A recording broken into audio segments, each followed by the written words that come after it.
Hello and welcome to another stream of Frenchman learns about the history of Japan. And today we're continuing the Sengoku Jidai. It's already like the third or fourth stream, I think. But since we decided to watch this very long series by the Shogunate, I guess I knew from the beginning this was going to take a minute. But I'd much rather watch this than like a short summary that leaves me feeling like, I haven't really gotten the full picture. And even this being so in-depth, it's still like, there's still probably so much more to talk about. I mean, with a conflict like that of 150 years, there's always more. But yeah, as always, you'll find a link to the playlist from the Shogunate with all the videos. Thank you to them for making this awesome series. Link to my Discord if you want to follow me. My Stream Element, Patreon where you can support me. Request reaction, I've got a membership on YouTube as well. Another option. But yeah, last time we stopped as, there's still a lot going on. Nobunaga is doing pretty great. I would say the Oda are doing pretty great. They started pushing against the Mori. I think Akechi Mitsuhide and Toyotomi Hideyoshi are both like leading a charge against the Mori. Yeah, the Mori, that's what it is. There's also quite a bit going on in Kyushu. A bit going on in Shikoku as the Chosakabe clan as allied with the Oda for now, but we know it won't last. So yeah, quite a bit going on. Takeda, Kenshin, Ojo, they're still there, but it kind of feels like it's only a matter of time until they fall. Like, the power is just not what it used to be. Losing two crazy leaders like Takeda Shingen and Uesugi Kenshin, I think is part of it, right? Yeah, I feel like it's only a matter of time. The Uesugi have already lost a lot of territory to the Oda after the death of Kenshin and the Civil War. Yep. But yeah, you can probably tell, but I'm a bit off. I've got an headache for a few hours. I took something for it. I was hoping it would be gone by the time of this stream, but it's still there, so yeah. I'll push through, but this might not be the longest stream. We'll see what happens, what I can say. I'm still hyped to learn more about it. I've been trying to find like some anime to watch about the Sengoku Jidai, and well, there's some that take place in different parts of Japan's history. I actually watched a great anime recently called Idamari no Ki, which takes place at the end of the Tokugawa Shogunate, and it's about a doctor and a samurai, like the doctor trying to bring the Western science into Japan, which is fighting back against that, and a samurai who's, trying to stay true to the Shogunate and the old order, basically. It's a great show, Idamari no Ki. But yeah, I haven't really found anything quite about the Sengoku Jidai that's not, like, over the top or something. I'm actually surprised that there's no Sengoku Jidai anime. Like, yeah, I feel like it would be great. It would be great. I don't know. Imagine like a 200 episode telling of the story or something. That would be something. I just want like something like Kingdom, basically, but Sengoku Jidai. But I guess you need a manga first. Yeah, it is what it is. There might be some manga, I guess. It is the thing as always that, ton of stuff is never translated to English, so it's possible there's some Sengoku Jidai manga out there that covers everything, but not translated anywhere. And not popular enough to get an anime, I guess. Anyway, enough yapping. So episode 33 of the Sengoku Jidai by the great channel the Shogunate. In the last episode, the Uesugi fell apart, as in the wake of Uesugi Kenshin's death, a civil war would erupt, drawing in clans from all around. In the end, resulting in the once great power becoming confined within their province of Echigo. Now, as the campaigns progress in the west and Nobunaga's power continues to rise, he and the Tokugawa will seek to rid themselves of the Takeda once and for all. It's time. They're going down. They lost majority of their old guard great commanders. They lost Shingen, and Shingen's son is not a great leader.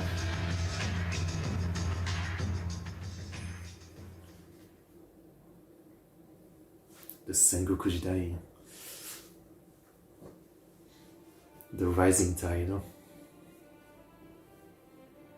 By 1580, the Oda were steadily winning the war against the Mori clan. The western campaigns led by Oda generals Hashiba Hideyoshi and Akechi Mitsuhide had together made significant progress, pushing the Mori back.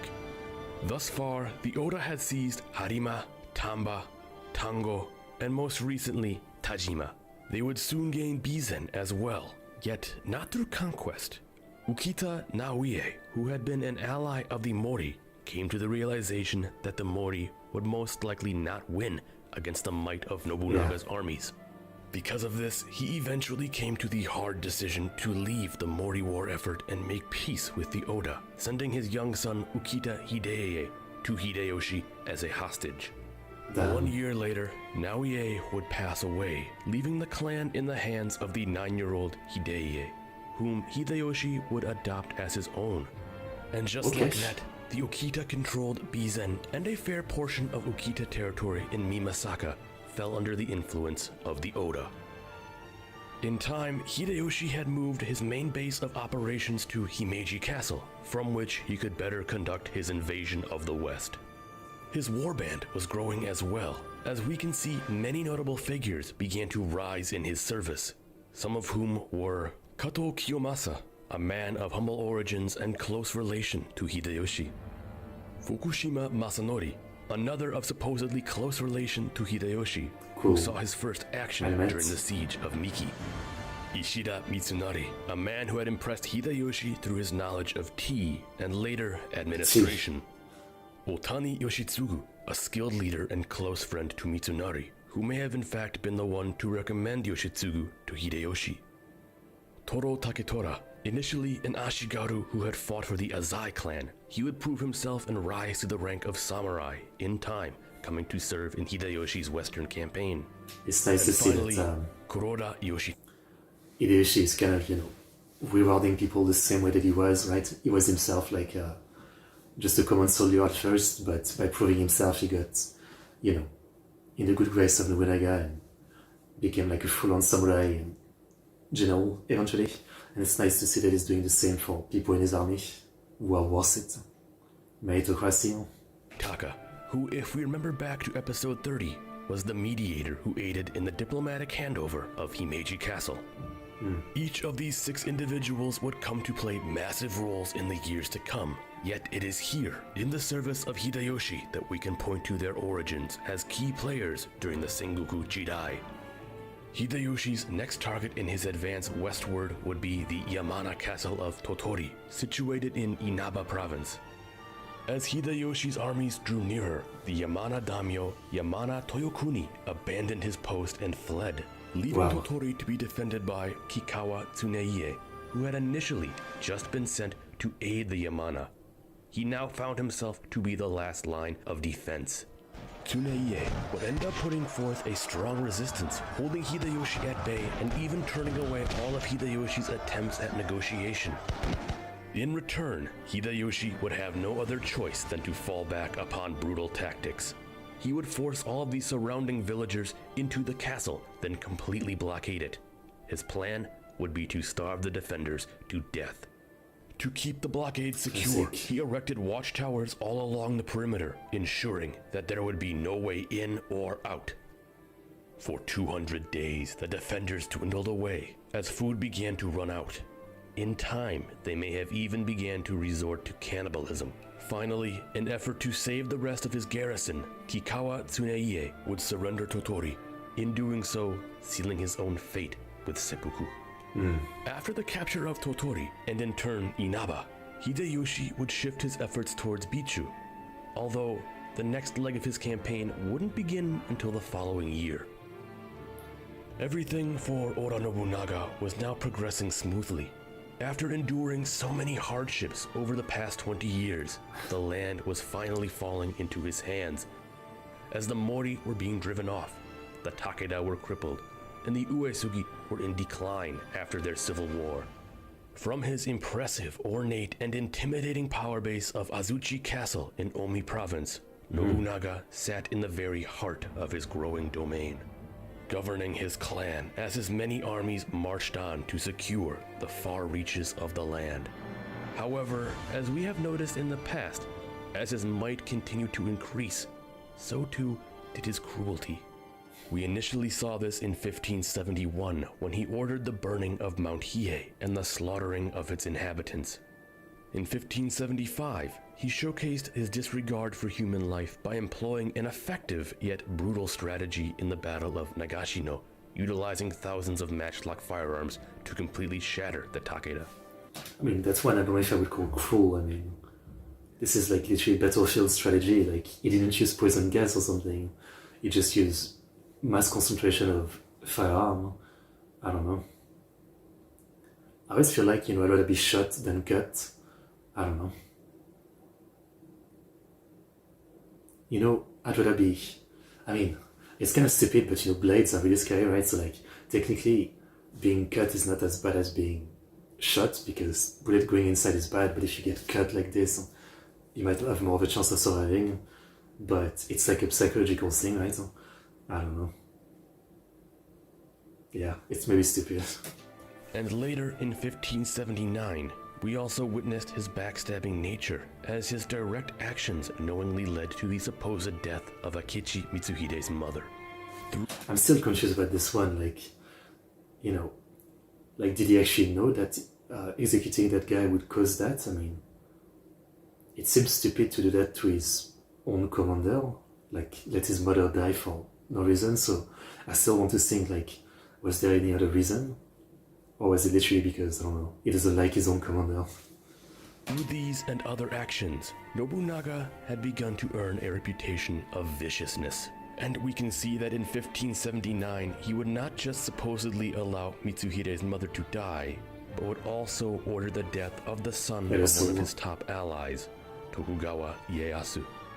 Ieyasu's eldest son, Tokugawa Nobuyasu, was a competent yet casually brutal commander. He would have been a fitting heir to the Tokugawa clan. After Ieyasu relocated his capital to Hamamatsu, Nobuyasu had been given lordship over the former Tokugawa power base of Okazaki, and later had been present at the Battle of Nagashino. As the story goes, Nobuyasu's mother and wife did not get along. Nobuyasu's mother was the niece of Imagawa Yoshimoto, a woman named Tsukiyama, and his wife was Oda Nobunaga's daughter, Tokuhime. Supposedly, due to the feuding nature between the two and the rising tension it was causing, Tokuhime wrote to her father Nobunaga with a lie that Nobuyasu's mother Tsukiyama had been plotting with the Takeda. This was done, of course. I don't think they were ugly, it's just the hairstyle. Yeah. It's just the hairstyle. I'm sure they were very nice looking. In an attempt to cut Tsukiyama out of the situation. However, it would all come to severely backfire. Nobunaga would present the allegations to Ieyasu, who in turn took them rather seriously, confining his wife and later ordering her execution under the suspicion of her treasonous intent.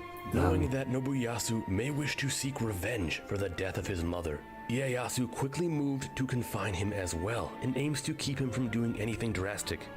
However, it would soon become clear that Nobunaga now viewed Nobuyasu with suspicion as well. Try as he might to keep his beloved son and heir alive, Ieyasu couldn't stop the will of Nobunaga, who would eventually order Nobuyasu's death. Although we can see that Ieyasu most likely believed his son to be innocent of any treasonous actions, he begrudgingly followed his orders and commanded his son to commit seppuku. It is also suggested that Nobunaga may have simply ordered the death of Nobuyasu, perhaps not because he believed he was guilty of any treason, but instead as a way for Ieyasu to display his continued faith and loyalty to him. But is that, if that's the case, that's a stupid way to do it, because, he might do it, but you just created such a big resentment, because even if he does it, eventually, they might eat him alive and he might rebel against you. Whatever the case, on the surface, Ieyasu would remain loyal to his lord Nobunaga. Yet beneath it all, these events may have indeed put a great strain on their relationship. Nobunaga is kind of fumbling. I mean, he's making, two of his top commanders. One of them he makes kill his son, the other one he killed his mom. I mean, terrible move, all I can say. In the spring of 1582, Ieyasu and Nobunaga would work closely together for the first time since Nobunaga had ordered the death of his son, together amassing a huge force that may have been as large as 100,000. They were to finally march on the Takeda clan in aims to eradicate them once and for all. Ever since 1575, when the Takeda were completely crushed at the Battle of Nagashino, they had been in an incredibly weak state. Their power had grown fragile, their lords disloyal, and the authority of Daimyo Takeda Katsuyori had been called into question. In 1581, the Takeda had lost control of the important stronghold of Takatenjin, which caused some of the top Takeda commanders to lose faith and abandon the clan, one of which was Kiso Yoshimasa, who abandoned Katsuyori to join the Oda in early 1582. Wow. An act which caused Katsuyori to try to bring him down. His attempt, however, would go nowhere and would end up just being another reminder of how insignificant his might had become. At this point, Katsuyori had It's crazy how fast that was, right? I mean, 20 years before this, Takeda Shingen was like the ultimate warlord, a genius, insanely strong. The Takeda clan was like ultra unified. And now 20 years later, it's like everything has gone to shit. very few truly loyal retainers left, one of which was Sanada Masayuki. You have heard me mention the Sanada family much in the past, and the reason for this is because they will become very important. And it is right here that they actually start making a They have a full Samurai Warriors game, Spirit of Sanada. proper name for themselves. In fact, in recent years, the only form of territorial expansion the Takeda would technically earn was due in large part to Sanada Masayuki, who in 1580 captured the castle of Numata in Kotsuke province. The Sanada had long been loyal to the Takeda, ever since Takeda Shingen had restored territory to them in Shinano province. Being once a large family, the lineage of the Sanada had been cut to pieces when Masayuki's older brothers were slain at Nagashino, leaving him the sole heir to the clan. Yet the future still looked bright for the Sanada, as Masayuki was a cunning leader. His family line was also secure, as he had two young sons that were born roughly a year apart that would one day follow in his footsteps. In time, these boys would come to be known as Sanada Nobuyuki and Sanada Nobushige. Nobushige, of course, more commonly known today as Yukimura. For all his life, Masayuki had served the Takeda and worked with Takeda Katsuyori over much of his military career. Thus, when the Oda and Tokugawa armies were on the verge of pouring over the border into Kai, one popular story suggests that Masayuki reached out to Katsuyori, begging him to flee north and take refuge with the Sanada in Shinano. However, this would mean abandoning Kai province, the ancestral land of his family, which is something Katsuyori could never bring himself to do. Instead, Katsuyori would attempt to hold out, eventually fighting a last stand at the Battle of Tenmokuzan. He would be utterly crushed and forced to flee. Hoping to hide at his retainer Oyamada Nobushige's castle of Iwadono, he would be turned away. Being pursued by Oda and Tokugawa forces, he finally committed suicide alongside his son and wife, all while his remaining loyal samurai held the line against waves of incoming enemies. With his death, held the line. Damn, some of those guys are doing some weird seppuku, like one guy just stabbed himself in the mouth, another guy in the throat. I thought it was supposed to be harakiri. I didn't know you could do you could do it in a different way. That's kind of weird, just in the mouth. Against waves of incoming enemies. With his death, the Takeda were snuffed out, and so fell one of the greatest samurai clans that ever existed. In an odd turn of irony, maybe they would have survived if, it wasn't automatically the son becomes the new leader, when he wasn't a proven commander, right? If one of the old generals under Shingen became the new leader, they might have survived. Oyamada Nobushige, who had betrayed Katsuyori in his moment of need, would attempt to ride out to the Oda camp to swear his new allegiance. Instead, upon arrival, he was berated by Nobunaga for his treacherous behavior and immediately executed. After the collapse of the Takeda, Suruga would be given to Ieyasu. Kai to Kawajiri Hidetaka, an elder Oda retainer, and Shinano, which had once been unified under the Takeda, would shatter into a myriad of minor powers, most of which loyal to the Oda. Kutsuke would too fall under the influence of Nobunaga, as the Takegawa family would shortly come to govern over the majority of the province. But what then of the Sanada? What was the current fate of Masayuki? Initially, not entirely willing to join the Oda, who wiped out his former master, he sent word to the Hojo in attempts to align himself to Daimyo Hojo Ujimasa. However, You're kind of so undead though. understanding that he was swimming in a pool of Oda-aligned families, he would soon give in and pledge his allegiance to Nobunaga, an act which would allow him to retain the majority of his land in Shinano, at the cost of control over Numata Castle, which was to be handed over to the Takegawa in Kotsuke. Thus, he ensured the Sanada were to live on, in a land now being reforged by Oda Nobunaga. So, what can we... It's really hard to believe how fast the Takeda went down. I mean, again, you can still feel a bit bad for Katsuyori, right? I mean, like, his dad was the greatest, and he isn't. He's just not, like, that great original, right? And yet, because of his blood, he's put in charge.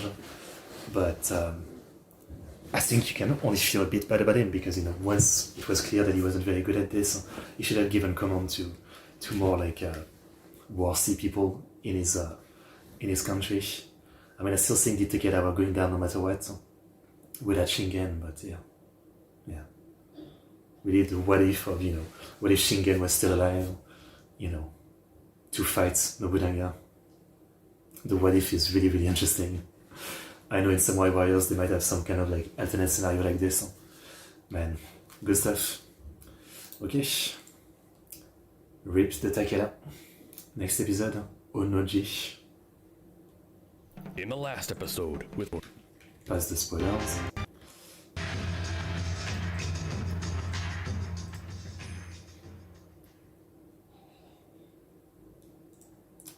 Sengoku Jidai. I've heard the name Onoji. I think it's temple, right? In 1582, Hashiba Hideyoshi, one of the top commanders in the Oda clan's invasion of the West, set off to assault Bichu province, driving his forces ever deeper into the Mori domain. So far, the war between the Oda and the Mori had largely been in favor of the Oda, as forces under Hashiba Hideyoshi and Akechi Mitsuhide had been successful in crushing the Mori and their many allies. Now, as we saw in the previous episode, around this time the Oda armies were destroying the Takeda in the east. However, also right around now, Hideyoshi was laying his eyes on his new target, the castle of Takamatsu. In the past, we have seen that Hideyoshi had become a successful besieger of castles, using either diplomacy, trickery, or brutality. He had been able to successfully capture an impressive amount of fortresses along the Mori frontier. I'm not sure if this is where he dies. Is it? Maybe it is. However, his last obstacle may have actually managed to weather him down just a bit. In the last episode, we saw the tedious siege of Totori, a castle which took Hideyoshi around 200 days to finally starve out, taking much longer than any commander would want and appearing somewhat of a speed bump in an otherwise rather swift advance westward. With his new target Takamatsu, he was determined to find a way. Look at this. That's a crazy cool castle. That's actually like probably even harder to climb because you need some very big ladders for this one. The walls are so high. Not to become bogged down once again. As his army drew up, his initial ploy would be diplomacy. Perhaps he could manage to get the Lord of Takamatsu to surrender the castle without siege or fight. The Lord of Takamatsu was a samurai named Shimizu Muneharu, a man who Hideyoshi offered to name the entire Lord of Bichu province if he would simply betray the Mori and turn the castle over to the rule of the Oda.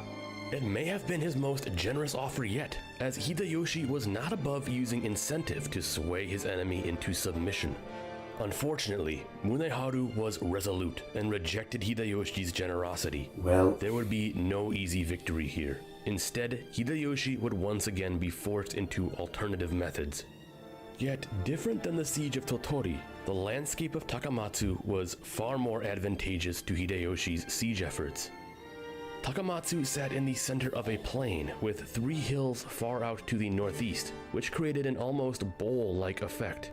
By converting the flow of water from the nearby Ashinorigawa and building a dike to trap the water in from the southwest, water from the river and water from the rainy season would quickly cause the plain to flood. This would strand Takamatsu far more effectively than Hideyoshi's previous strangle. That's a really interesting concept. Huh? Damn, okay. That's probably like one of the only places you can do something like this. You can drown a castle. Hold he held during the siege of Tottori. This he hoped would cause the defenders to surrender the castle in a much more timely manner, positioning his generals all along the surrounding hills. All Hideyoshi needed to do now was once again wait. Although this time, to speed things up, he took to creating rafts with towers so that his gunners could float up to the castle walls and fire volleys down inside. Yet even under extreme pressure from Hideyoshi, this battle sounds crazy. Okay. They flooded the plain and they're making rafts with guns on it to attack the castle. Like, what? This battle sounds crazy. Things appearing increasingly dismal for the defenders. They refused to give up. And when Kikawa and Kobayakawa forces arrived on the scene to aid the defenders of Takamatsu, Hideyoshi realized he had a new problem. This being that Takamatsu was the deepest Oda forces had ever pushed into Mori territory, as they were becoming increasingly close to the Mori heartland in Aki province. If Daimyo Mori Teramoto was to muster an army of his own and link up with the Kikawa and Kobayakawa forces who were already there in effort to save Takamatsu, he may hold a high advantage against Hideyoshi. This was due, of course, not only because Hideyoshi's forces were scattered in the surrounding hills, but also because he may find himself fighting trapped with his back to the water. Soon, intelligence began to trickle in that Teramoto was indeed putting together an army to march on Hideyoshi. I mean, to be honest, at this point, like, Nobunaga needs to not really focus on the east side and go up the west side. Huh? It's really time to finish the Mori. Thus, fearing he may be overrun, he quickly dispatched word to Nobunaga, requesting reinforcements in anticipation for what looked to be the first major showdown between the Oda and Mori. The message reached an overjoyed Oda Nobunaga, fresh off of his successful campaign annihilating the Takeda. Instead of being perceived with the same urgency as Hideyoshi intended, Nobunaga took the news as a great sign of a coming battle. A decisive clash against Mori Teramoto himself, which if won could potentially bring a swift end to the war. We can also see that Nobunaga may have wanted to end the war with the Mori rather quickly because he had already begun to plan out his upcoming invasion of Shikoku. Although I don't know why would you... Like, I feel like you would leave Shikoku and Kyushu last. I mean, they're islands, so... I don't know. If that was me, I would conquer Honshu fully first. Huh? And then care about Shikoku and Kyushu. Previously saw how Nobunaga had technically entered into an alliance with Chosokabe Motochika. Nobunaga never intended to honor a pact with the Chosokabe, and instead wished to seize the island for himself. In fact, Nobunaga had already begun preparations for the conquest, planning out invasion points all along the inland sea, and even awarding territory in Shikoku to his lords before he had even taken the land. The only thing standing in his way now was the Mori, which, if he could crush in a decisive battle, would no doubt capitulate to his will. Thus, eager to finish the fight in the west, he gathered his forces and moved to personally join with Hideyoshi at Takamatsu. Kind of a random thought, but why does Nobunaga's horse look like this? Like it has like a scale pattern? I mean, I assume the real horse didn't look like this, but does it mean anything? On top of that, he also ordered many of his lords in the west to ride out ahead of him to reinforce Hideyoshi's position before his own army could arrive.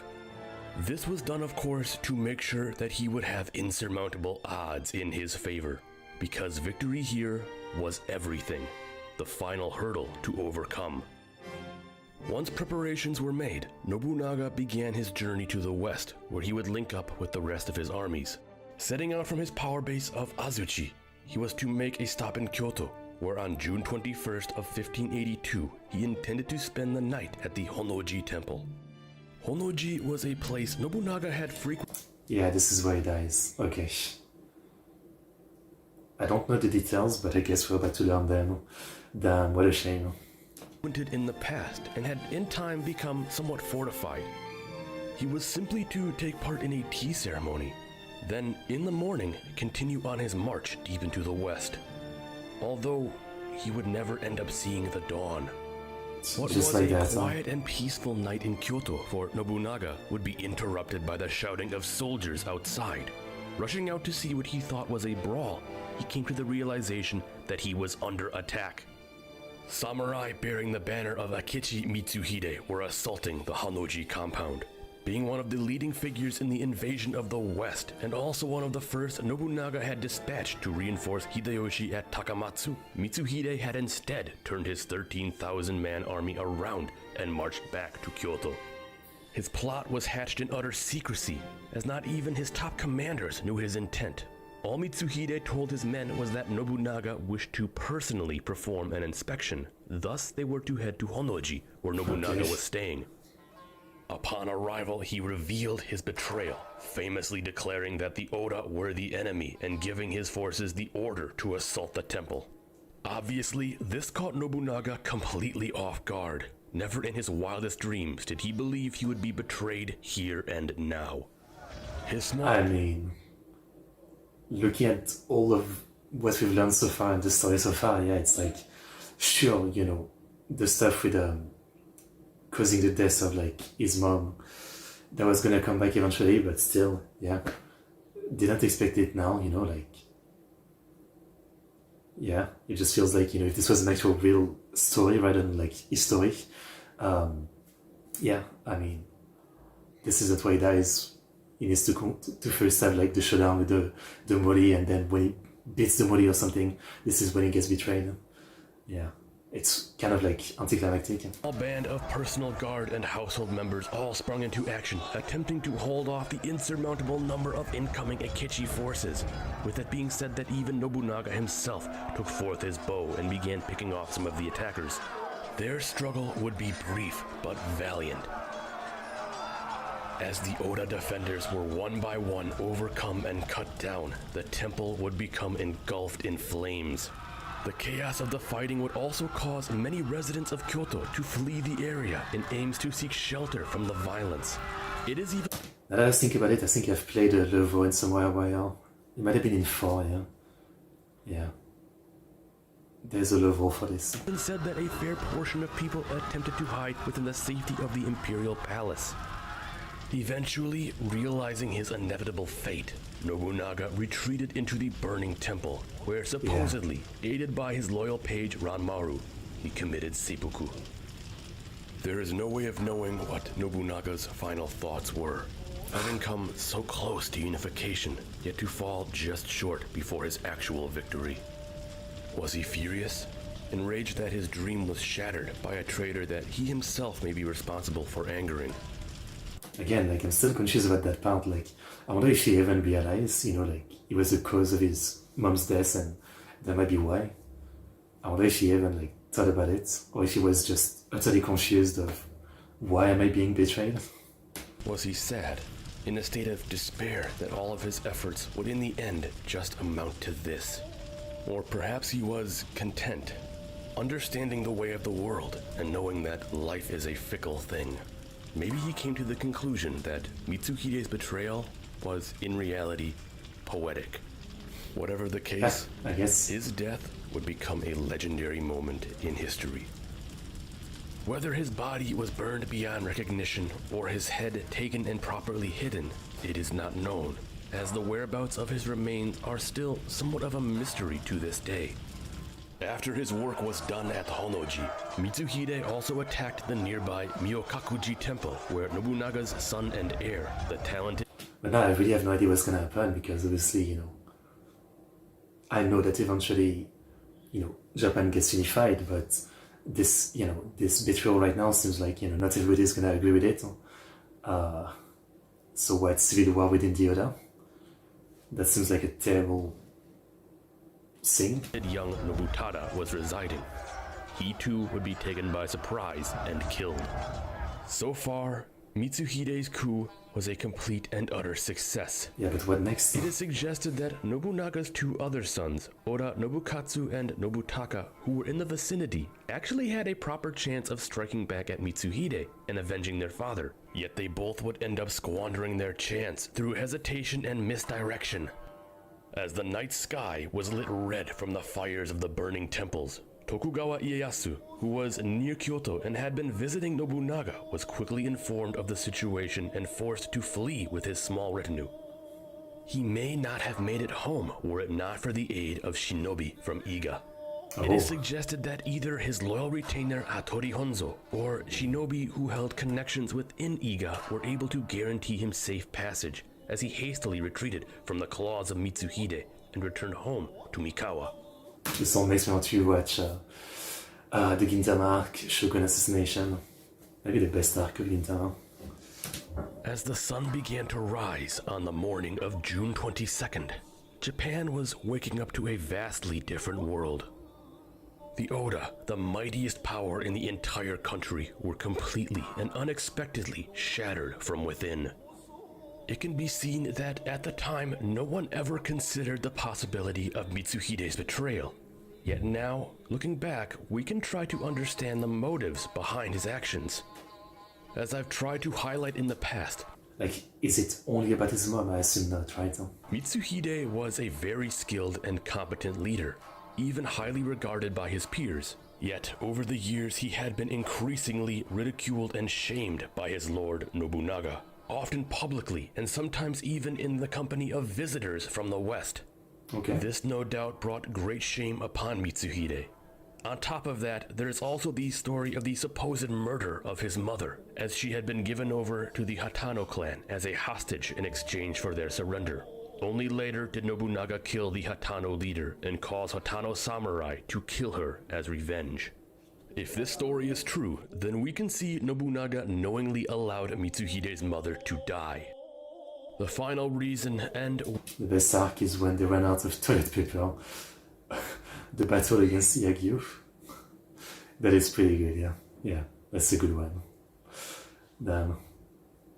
I haven't seen that in over 10 years. I really need to rewatch Gintama. Yeah. I totally forgot about that. one I haven't mentioned yet is that Mitsuhide had supposedly been working closely with the Chosokabe in Shikoku, building up his relations with them and cementing a lasting friendship. Upon learning of Nobunaga's plan to eventually invade Shikoku and topple the Chosokabe, Mitsuhide no doubt must have grown furious that all of his diplomatic work towards goodwill was for nothing. Thus But I mean, you can't be surprised about that. The goal of the Oda was to conquer everything. time, he most likely came to despise Nobunaga, and when ordered to march west to join Hideyoshi, he finally saw the opportunity he needed to slay him. An act which would allow him to take the reins of the country, finishing what Nobunaga had started and uniting the land under his banner. In doing so, Mitsuhide pulled off one of the most successful military coups history will ever know. Yeah, as in I one guess so. night, the power of the Oda was completely destroyed. I mean, it is crazy when you think about it, you know, like Genghis Khan, Hitler, Napoleon. I mean, you know, those other massive figure of history who tried to conquer a lot of territory. They also had like ton of assassination attempts that just didn't work out, right? I mean, so it's kind of crazy, yeah. Nobunaga is one of the few where, yeah, it's, you know, the big conqueror, like someone managed to assassinate them. It's it doesn't happen often. It happens more on like, you know, the more like not the conqueror type of kings and emperors, like the, you know, but the conqueror type usually they manage to not get assassinated.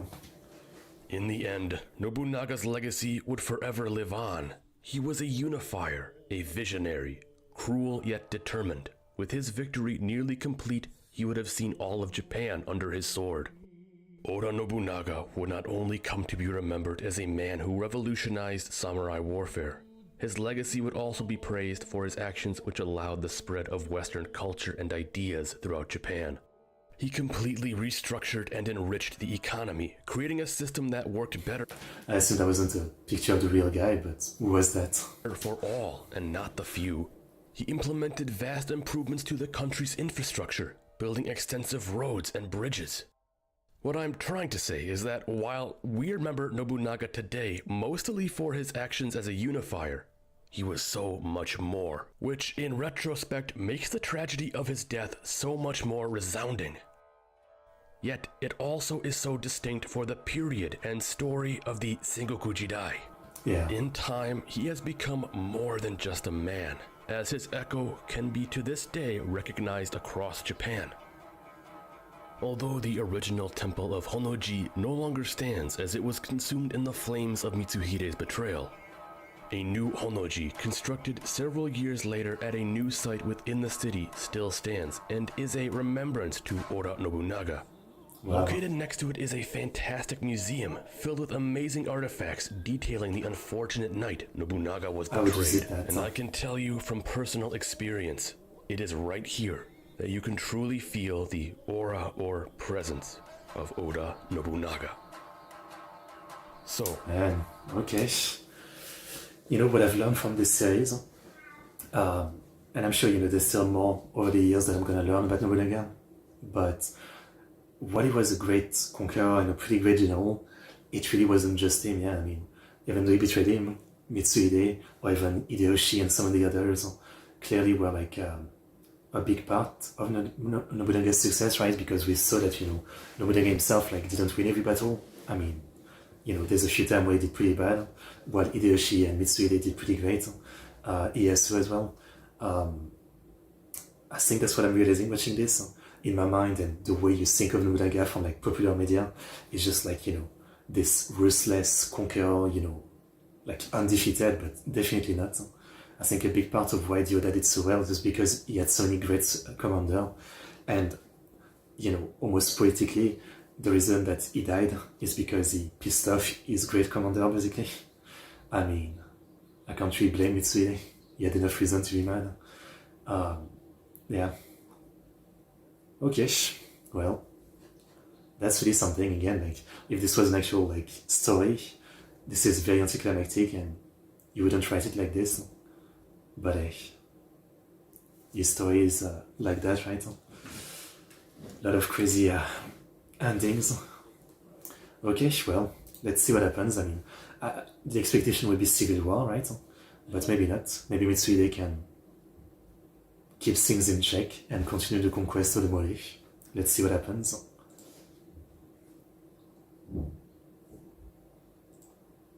Yamazaki. Battle of Yamazaki. fire and coal.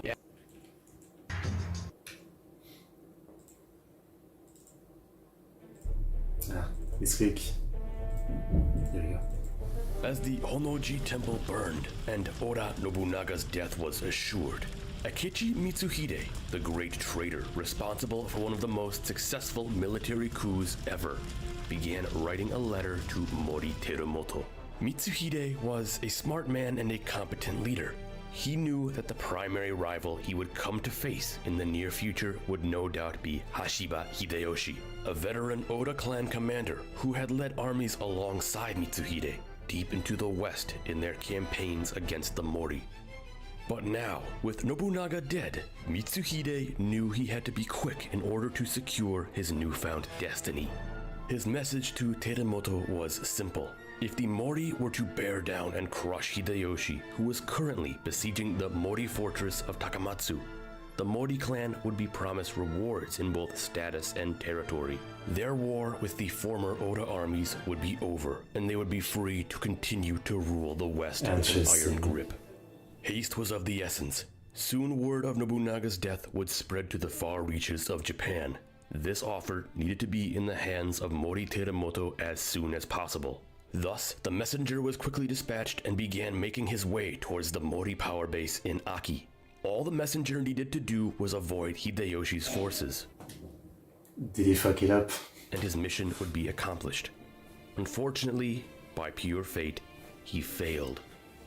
Samurai under the command of Hideyoshi intercepted him and quickly brought Mitsuhide's message to Hideyoshi himself. It was here he first came to realize what had transpired in Kyoto, the death of Nobunaga and Mitsuhide's incoming rise to power.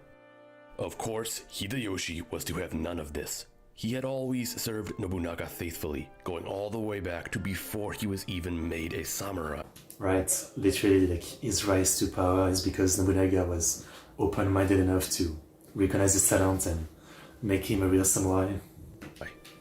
The death of his lord was something he was bound to avenge. He would never sit idly by while a traitor attempted to secure the reins of the country. With this new information, he skillfully buried it away within himself, being sure to keep the news an utmost secret. Immediately, he called for negotiations with the Mori.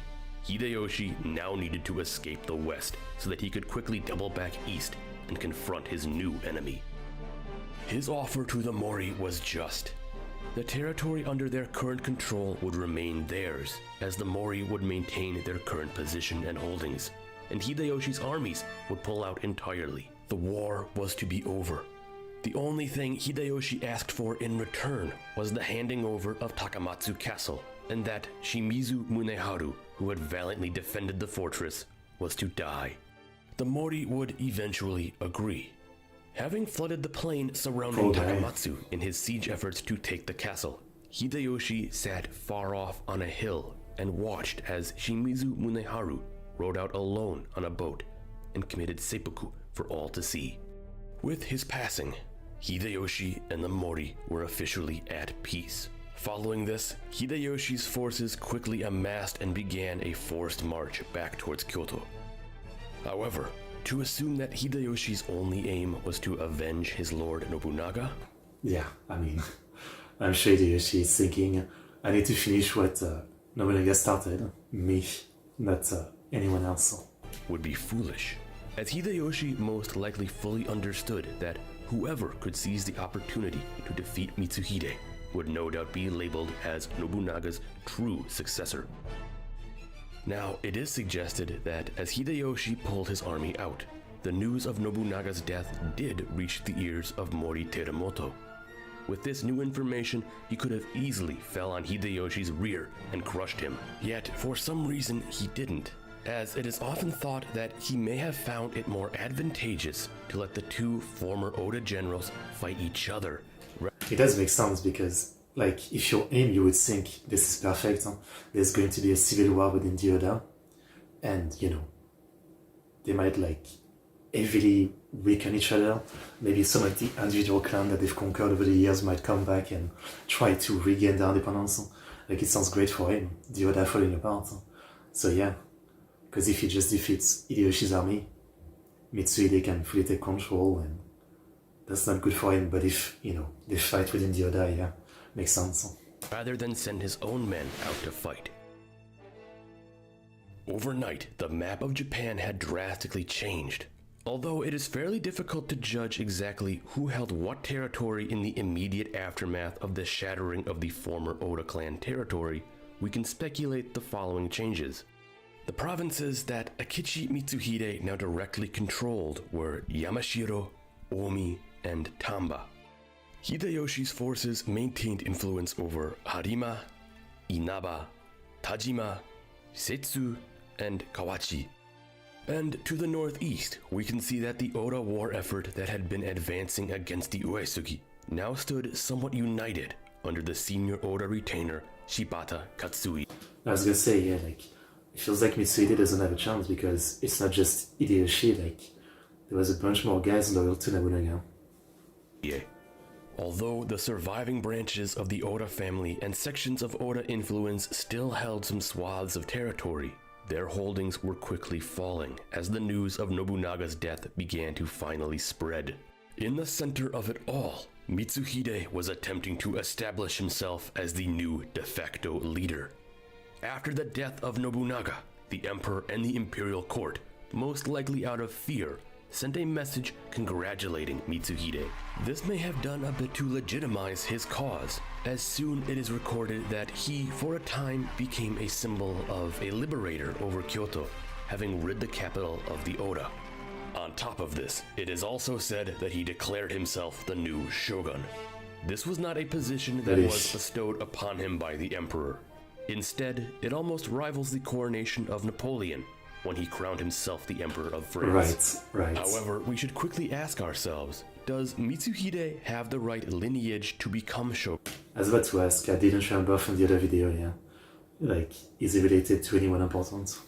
As not just any samurai can claim that title. They have to be descended from the Seiwa Genji branch of the Minamoto clan, which it actually appears he did through tracing his family line back through the Toki clan, all the way to the Minamoto. In fact, Mitsuhide probably used the family name Toki from this point on. Thus, we can actually speculate that Mitsuhide could have been an official shogun, had he not crowned himself and instead received a proper awarding of the title from the emperor. This is why, even though he called himself shogun, he is never remembered as one. Oof. This was all, of course, in effort to improve his image and gain more supporters.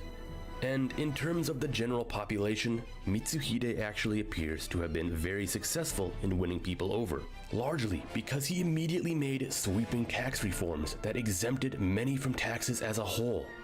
He also went on to carefully place strategic donations to influential groups. Through these actions, many commoners actually did see him as a heroic figure. I mean, I'm not surprised. He clearly, like what he is, the great betrayer, and he might seem like a simple opportunistic kind of thing. He's been a great general for a long time. He's clearly like a good leader and smart, so I'm not surprised he's doing well. What about the samurai though? How did they see him? Unfortunately for Mitsuhide, he was unable to secure really any new allies for the road ahead.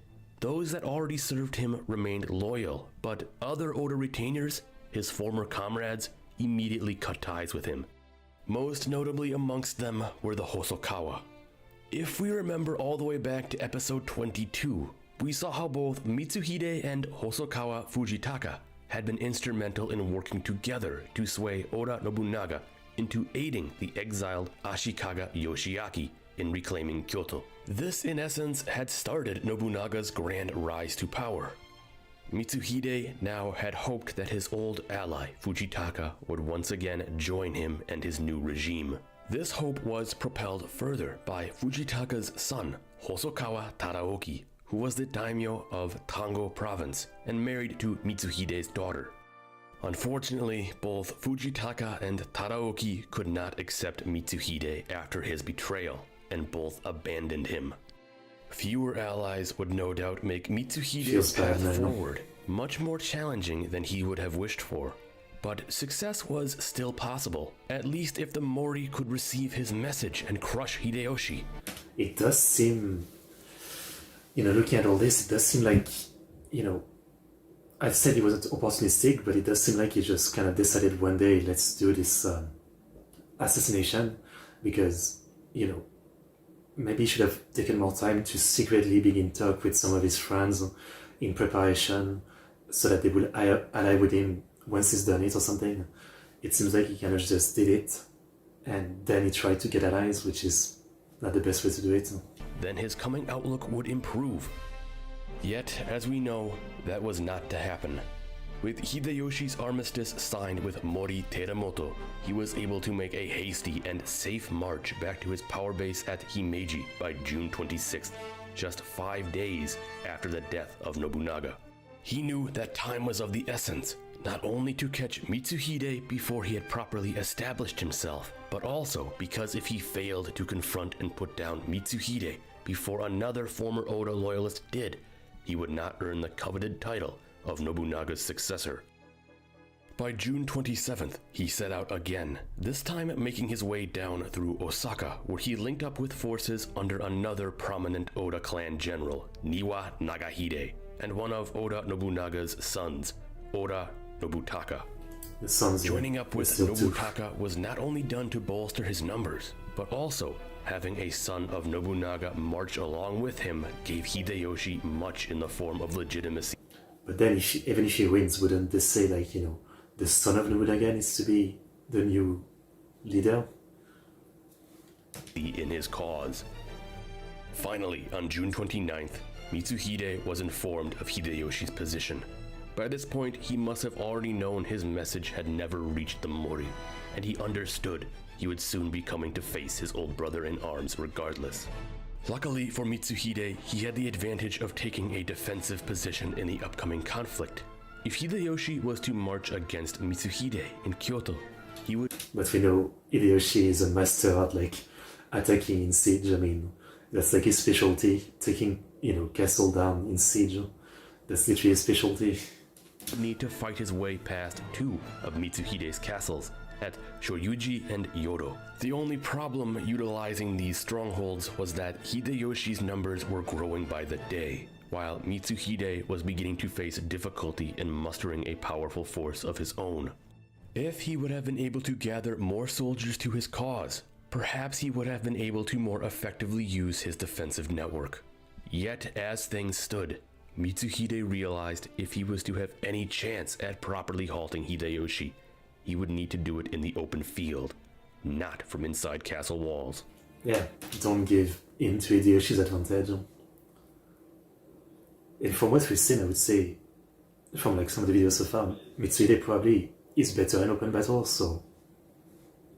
So instead, advancing up to a position of favorable terrain, Mitsuhide established his roughly 10,000-man army near the village of Yamazaki. He knew he would be outnumbered in the coming battle, but hopefully, due to his defensive positioning behind the Emnyoji-gawa, he would be able to hold Hideyoshi at bay.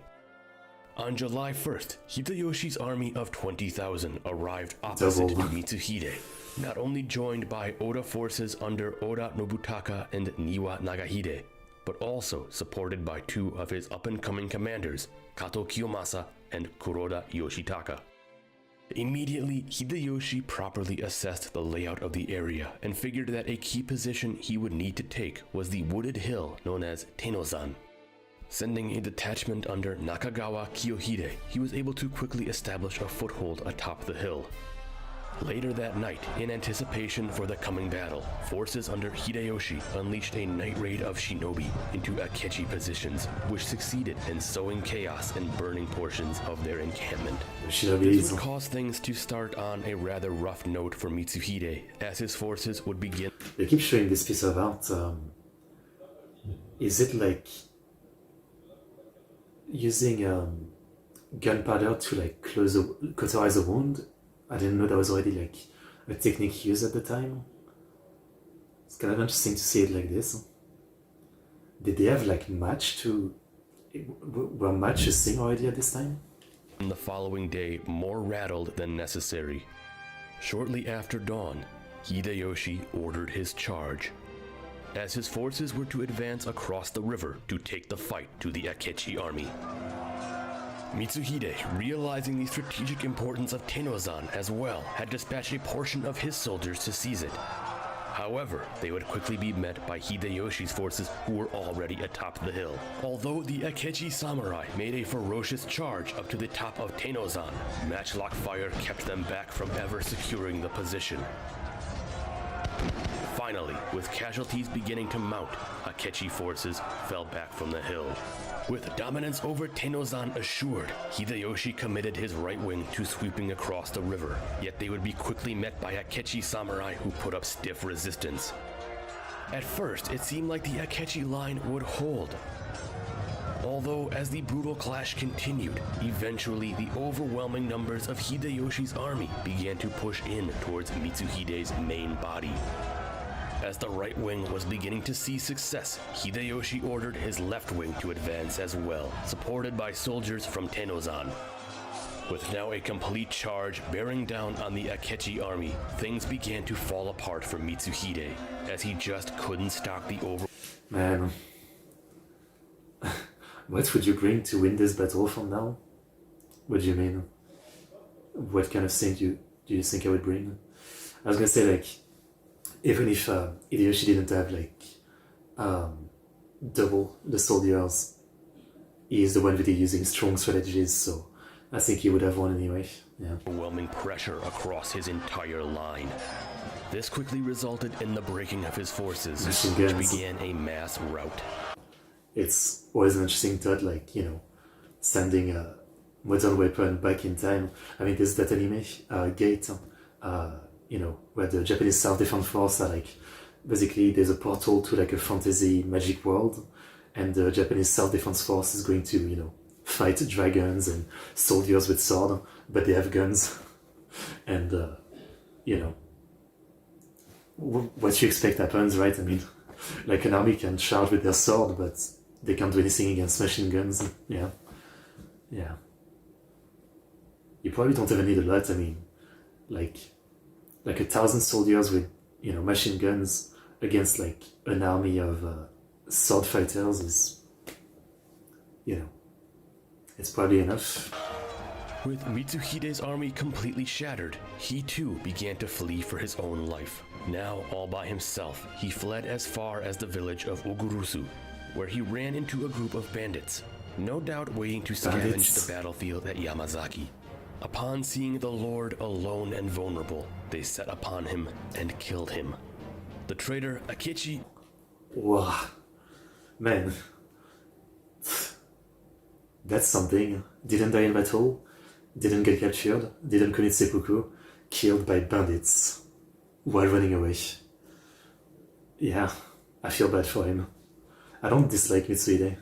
I mean, he's a great traitor, but damn, I feel bad for him. Mitsuhide was dead. His faithful and loyal son-in-law, Akechi Hidemitsu, would take it upon himself to rush back to Mitsuhide's castle of Sakamoto, where he and other loyal samurai dutifully killed the wives and family of Mitsuhide and his supporters before burning the castle and killing themselves. In just 13 days after the death of Nobunaga, he was... I didn't know that was so fast. Again, like, all my knowledge of this history was clearly wrong, but I always thought the guy who kills Nobunaga was like, he was the ruler for a while before he himself get betrayed, but that's totally not what happened. He was ruler for like 15 days and he wasn't betrayed per se, right? Hideyoshi never sided with him, so okay. Was avenged. And with this victory, all eyes now fell upon Hashiba Hideyoshi, who through this triumph was largely coming to be viewed as a heroic figure and probable successor to Nobunaga's cause. One can only speculate how things would have gone different had Hideyoshi failed to defeat Mitsuhide. Had the Akechi forces been successful at Yamazaki, Mitsuhide's position would have been cemented, his legitimacy as the new shogun further realized, and his influence would have grown substantially. However, a far darker outcome would have been if neither side prevailed at Yamazaki. If a brutal stalemate had set in, this would have divided Japan further, extending the length of the Sengoku Jidai to who knows what year. As in that scenario, most of Nobunaga's hard work towards unification would have been undone, as much of the former Oda territories would now be shattered and divided. At least now, with the usurper dead, that fate would never come to pass, as the legacy of Nobunaga's ambition of unification could resume, albeit perhaps under the leadership of a new figure. So, what? Okay. Again, I don't really hate Mitsuhide. I can understand why he hated Nobunaga, and I can't really blame him for the betrayal. I think it's like fair enough, yeah. But I can also say that, he was a pretty great commander, Mitsuhide, but he also, in the end, the betrayal wasn't the smartest thing. Like, he should have really, in advance, planned for it more, try to get some allies. I think he just it seemed like, at least how it was portrayed, maybe there's more to it, it really seems like he just couldn't wait and decided to do it one day. And again, he should have just planned some more and schemed some more in advance to have a stronger position. Or maybe he just didn't expect Hideyoshi to be so good and react so fast, yeah. Hideyoshi is pretty awesome though. It's pretty awesome. Okay, great stuff. 36. Battle of Shizugatake.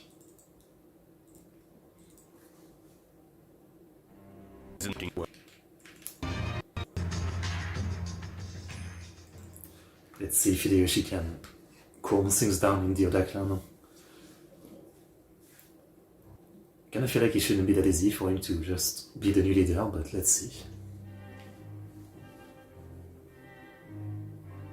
Following the death of Oda Nobunaga, Tokugawa Ieyasu, a longtime ally to the Oda clan and lord over 3 rich provinces, was quick to muster a force in response to the traitor Akechi Mitsuhide. Just like Hashiba Hideyoshi, he too understood that whoever could defeat Mitsuhide would earn the coveted title of Oda Nobunaga's Avenger and gain all of the influence and fame that came with it. Yet as quickly as he amassed his army, he learned that Hideyoshi had already defeated Mitsuhide at Hideyoshi with the speedrun. Yamazaki. Although even with the traitor dealt with, the Oda clan was still in a state of chaos, and this turmoil also extended to the Oda vassals and lesser allies. Ieyasu realized there was still something to be gained in the aftermath of Nobunaga's death, but he was not alone. The mighty Hojo clan of Kanto, also hearing the news of Nobunaga's death, were already on the move in aims to expand their reach into former Oda-aligned territory. Thus, Ieyasu responded by immediately redirecting his forces into the province of Kai. I don't think the Hojo are that strong at this point, are they? He needed to move fast if he was to beat the Hojo in this new land grab they found themselves in. This new chaotic clash over the eastern provinces following the death of Nobunaga would come to be known as the Tensho Jingo conflict. Ieyasu would initially prove successful, seizing Kai before the Hojo could, even doing so with little to no violence between the two clans. On the other hand, the Hojo were successful in their advance into Kotsuke, as the Oda-aligned Takigawa family was forced to flee from the province. It is even said that in their retreat, the Takigawa lord, Takigawa Kazumasu, was aided by Sanada Masayuki, who would escort Kazumasu back into friendly territory. Seizing advantage of the upheaval in Kotsuke, Masayuki quickly ordered his forces to retake Numata Castle, a fortress he had secured while in service to the Takeda some time ago, but was forced to relinquish after swearing his clan to the Oda. Although even after expanding his holdings, the Sanada clan was still somewhat small. The Sanada once again... It's not the size that matters, I mean, you know, the Oda were tiny at the beginning, like literally like a little egg on the map, you know, when they started. Found themselves in a precarious position, caught between 3 major powers, the Tokugawa, the Hojo, and the Uesugi. Initially, Masayuki would pledge himself to the Uesugi, but quickly he realized the changing balance of power in Shinano and would shift his allegiance to ally himself to the Hojo. In fact, Shinano was becoming a hotly contested province, situated between all 3 major powers. Initially, the Hojo would come to seize most of the territory, yet as the Tokugawa pushed up from the south, more minor families began to declare their support for Ieyasu. With the situation now quickly turning against the Hojo, Sanada Masayuki flipped sides once again. Again? This fucking guy. Are people even accepting it? Like, have they not noticed that this guy is switching allegiance every 2 seconds? And joined with the Tokugawa. With the conflict in Shinano effectively out of their hands, the Hojo would sue for peace between them and Ieyasu. Back in the capital, things were settling down after the death of Oda Nobunaga and the Battle of Yamazaki. For a time, stability had returned over the central Oda provinces. Almost 1 month after the incident at Honnoji, which claimed the life of Nobunaga, many remaining Oda vassals were to meet at the castle of Kyosu in a conference to discuss the future of the clan. 2 topics needed to be addressed, one far more significant than the other. The first and far less important was to be the distribution and redistribution of territory following the ending of the war in the west and the destruction of the Akechi loyalists at Yamazaki. The second and far greater topic was the selection of an heir to the Oda clan. Again, like, which is where I'm wondering how it's gonna go, because how does Hideyoshi really grab power? Sure, he's the one who defeated the traitor, but there's still a live son of Nobunaga, and Hideyoshi himself is, you know, like, I'm sure some people like him, but he's still like a lowborn or whatever, right? Who was elevated samurai. So I feel like they won't want him to become the new leader that is Hideyoshi. So what happens? Being that Mitsuhide's coup had succeeded in killing not only Nobunaga, but also his eldest son and heir, Oda Nobutada. It was unclear who should now inherit leadership of the Oda, the clan that had come to rule such a vast amount of territory and influence, a clan that had pushed for unification. At this point in time, the most important. But again, if they're smart, meritocracy, no one merits it more than Hideyoshi. I mean, he's clearly like one hell of a leader. And yeah, that was smart. Clan in all of Japan. Shibata Katsuie, a highly respected senior and veteran Oda leader, whose armies now commanded control over provinces to the northeast of the capital, argued in favor of Nobunaga's third son, Oda Nobutaka. Nobutaka had started to become a standout figure after his important role at the Battle of Yamazaki. Many were beginning to regard him as a natural leader. Although there were still others who were not swayed by this, and instead wished to see Nobunaga's second son, Oda Nobukatsu, take control, as Nobukatsu, through right of succession, should be the next in line. It was then that Hashiba Hideyoshi entered the room, interrupting the conversations. In his arms, he carried Oda Nobutada's infant son. That's how he's gonna do it. Let's put this little baby on the throne, but actually, I'm the one controlling him. Samboshi, Oda Nobunaga's grandson. Being that Nobutada was Nobunaga's eldest son, who was also now dead, Hideyoshi proposed that the position as head of the Oda clan should fall upon Nobutada's son, as would be proper succession. Hideyoshi had become highly regarded since he was the man who actually avenged the death of Nobunaga by defeating Mitsuhide at Yamazaki. Thus, and even before that, you could argue that he was also like, the reason that maybe 4 provinces were conquered because of his, conquering. Quickly, almost everyone's mind was won over by his method of thinking. This child, Samboshi, would come to be the heir. Later, when Samboshi would come of age, he would come to be known as Oda Hidenobu. However, even with an heir now chosen, the outcome of the conference would end up causing a whole new host of problems. For one, Nobunaga's still living sons, Nobukatsu and Nobutaka, were quickly becoming bitter rivals, foolish men who would come to be influenced by other lords wishing to expand their own power. But of course, the real tragedy of it all was that a new vein of tension was now quickly rising between Shibata Katsuie and Hashiba Hideyoshi. Is it stupid that I actually want to see them fight? Because Shibata Katsuie has been proven to be like the greatest defender, right? He's one of a defender. So, I want him to be in a castle and Hideyoshi to attack the castle because he's like the best guy at taking castle. I kind of want to see who would win between the two. Yeah. Katsuie could see through Hideyoshi's guise. He knew that because of Hideyoshi's newfound influence, he would control the child Samboshi for his own aims.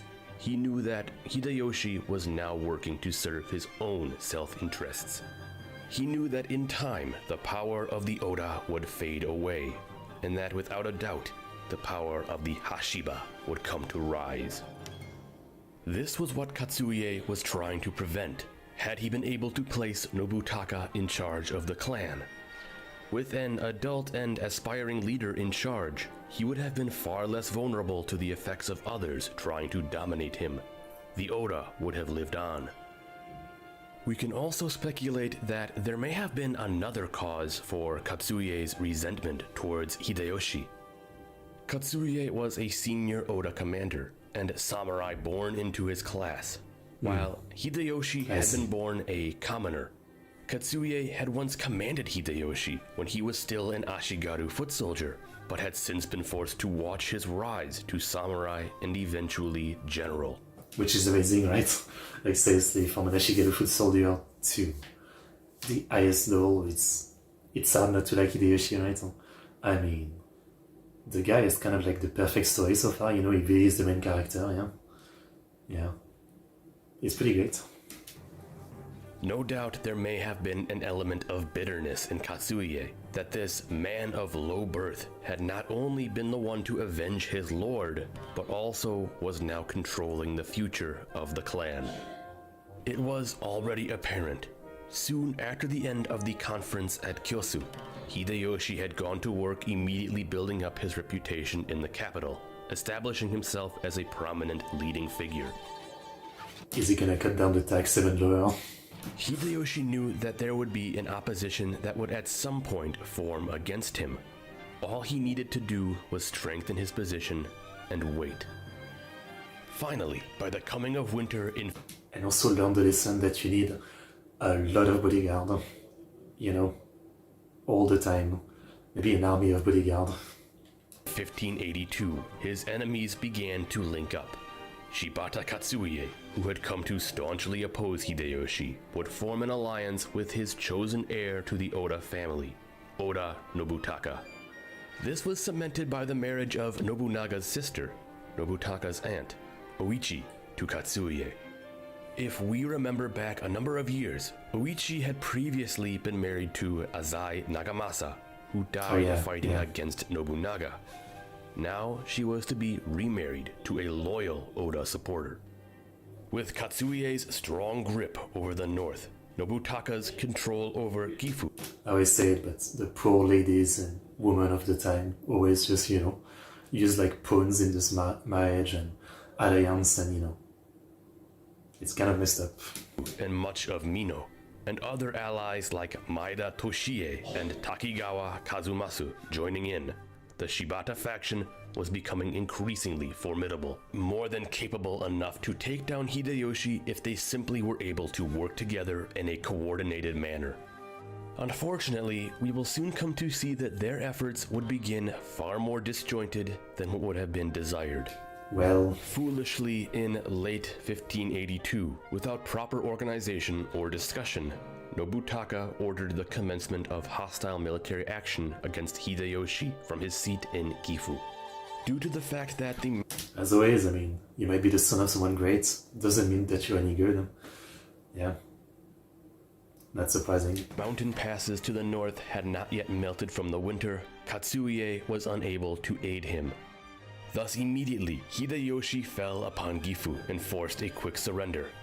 In the ensuing negotiation, Hideyoshi would actually allow Nobutaka to remain in Gifu after he pledged his allegiance to Hideyoshi.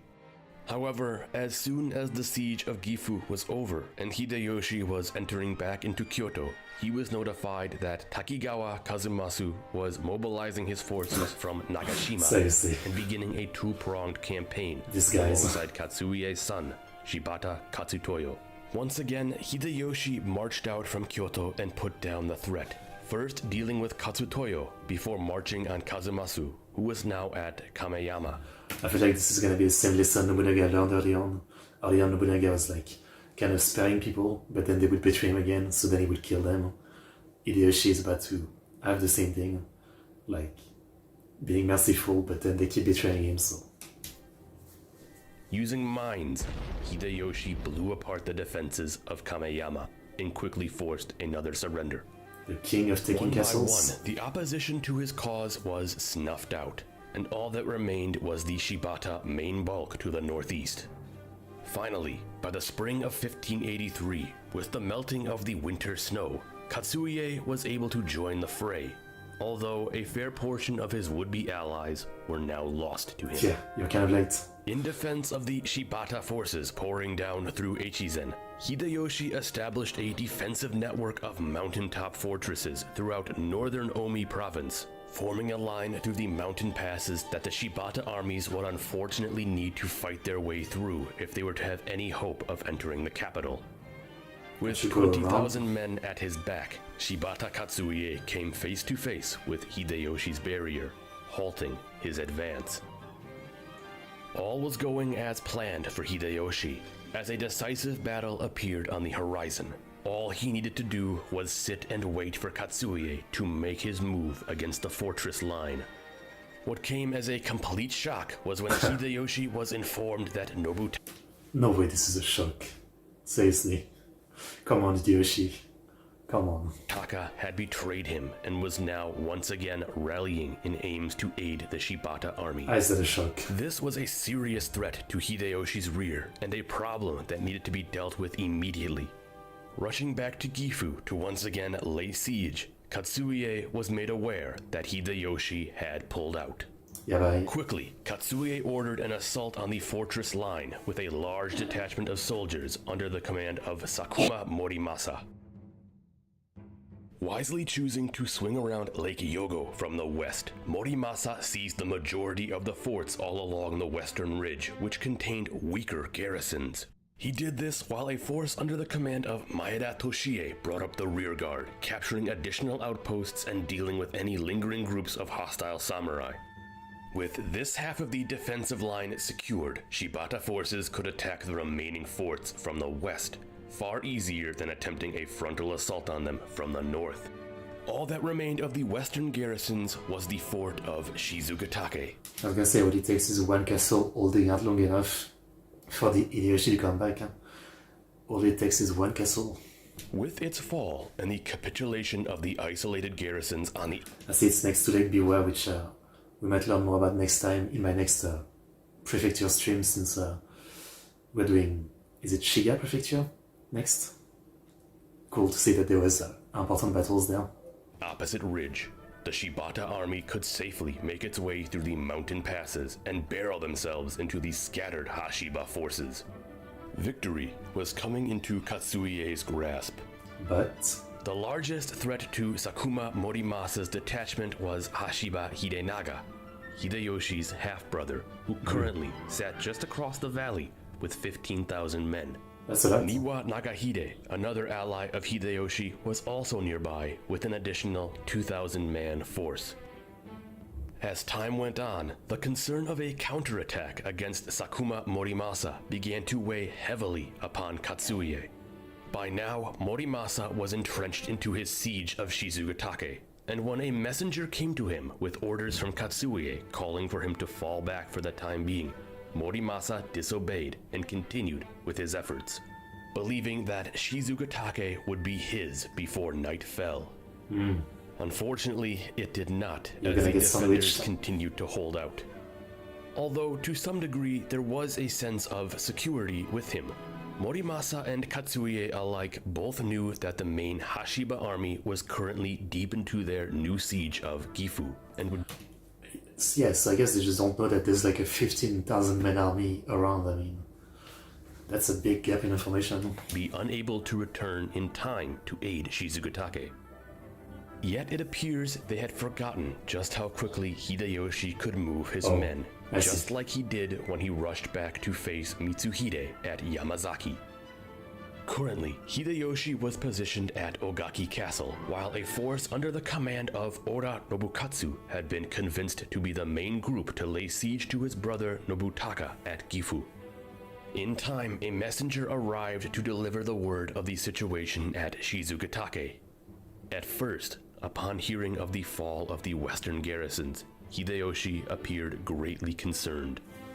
Yet, when he asked if Morimasa had withdrawn for the night, the messenger informed him that Morimasa had indeed not, and that he was still entrenched around Shizugatake. Sounds perfect. It is recorded that upon hearing this news, Hideyoshi immediately perked up and exclaimed, "Then I have already won."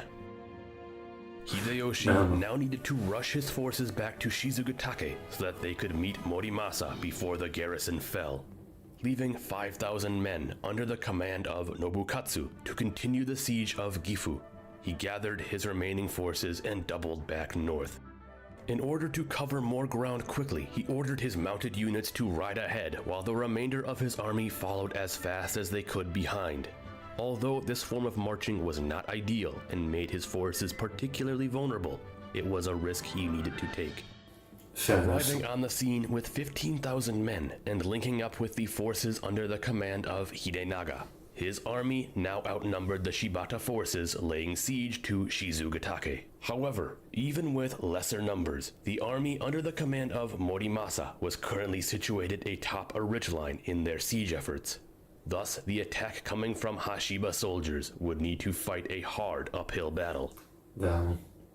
As dawn began to break, Hideyoshi blew into a conch shell to signal the commencement of the attack. At his command, thousands of soldiers poured up the mountain paths to take the fight to the Shibata army at the top.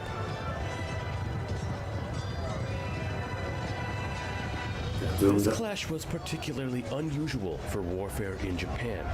Although Japan is very mountainous, battles tended to always be fought in fields or valleys, not atop mountains or ridges. Spear lines, firearms, and archery could not easily be utilized here.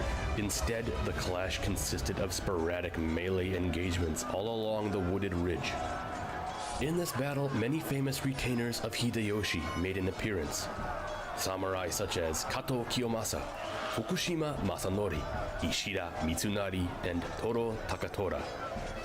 It is even said that many... It already seems like, Hideyoshi is already pretty good himself, right? He's a great leader and strategist and all that, but it already seems like he also has like the second thing that matters a lot. He already has a lot of fairly loyal and very competent leaders and samurai under him, which is really important, So, it really seems like the perfect successor to Nobunaga. Leading figures, including Kiyomasa and Masanori, abandoned the taking of heads, as soldiers under their command, following behind, would remove the heads from fallen enemies and tie them to branches of bamboo. I'm always confused about that, like, why can't you wait until the end of the battle to cut off heads? Like, why do you do it in the middle of the battle? Just finish the battle first. Bamboo that were waved as the ferocious attack continued. In fact, over the course of the battle, 7 high-ranking warriors would come to be remembered for displaying exemplary service.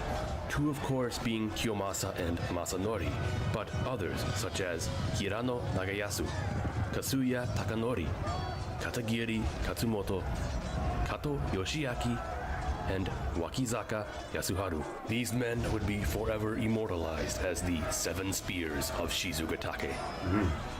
In time, Hideyoshi's forces won the brutal and savage clash atop the ridge as Sakuma Morimasa's soldiers began a full retreat. Upon hearing of the devastating defeat, Katsuie fell back to his castle of Kita no Sho in Echizen, where he, his new wife Oichi, and other members of his family all killed themselves and burned the castle to the ground. Just like that? That's a shame. I was actually hoping to really see a clash between Shibata, Katsuie, and Hideyoshi.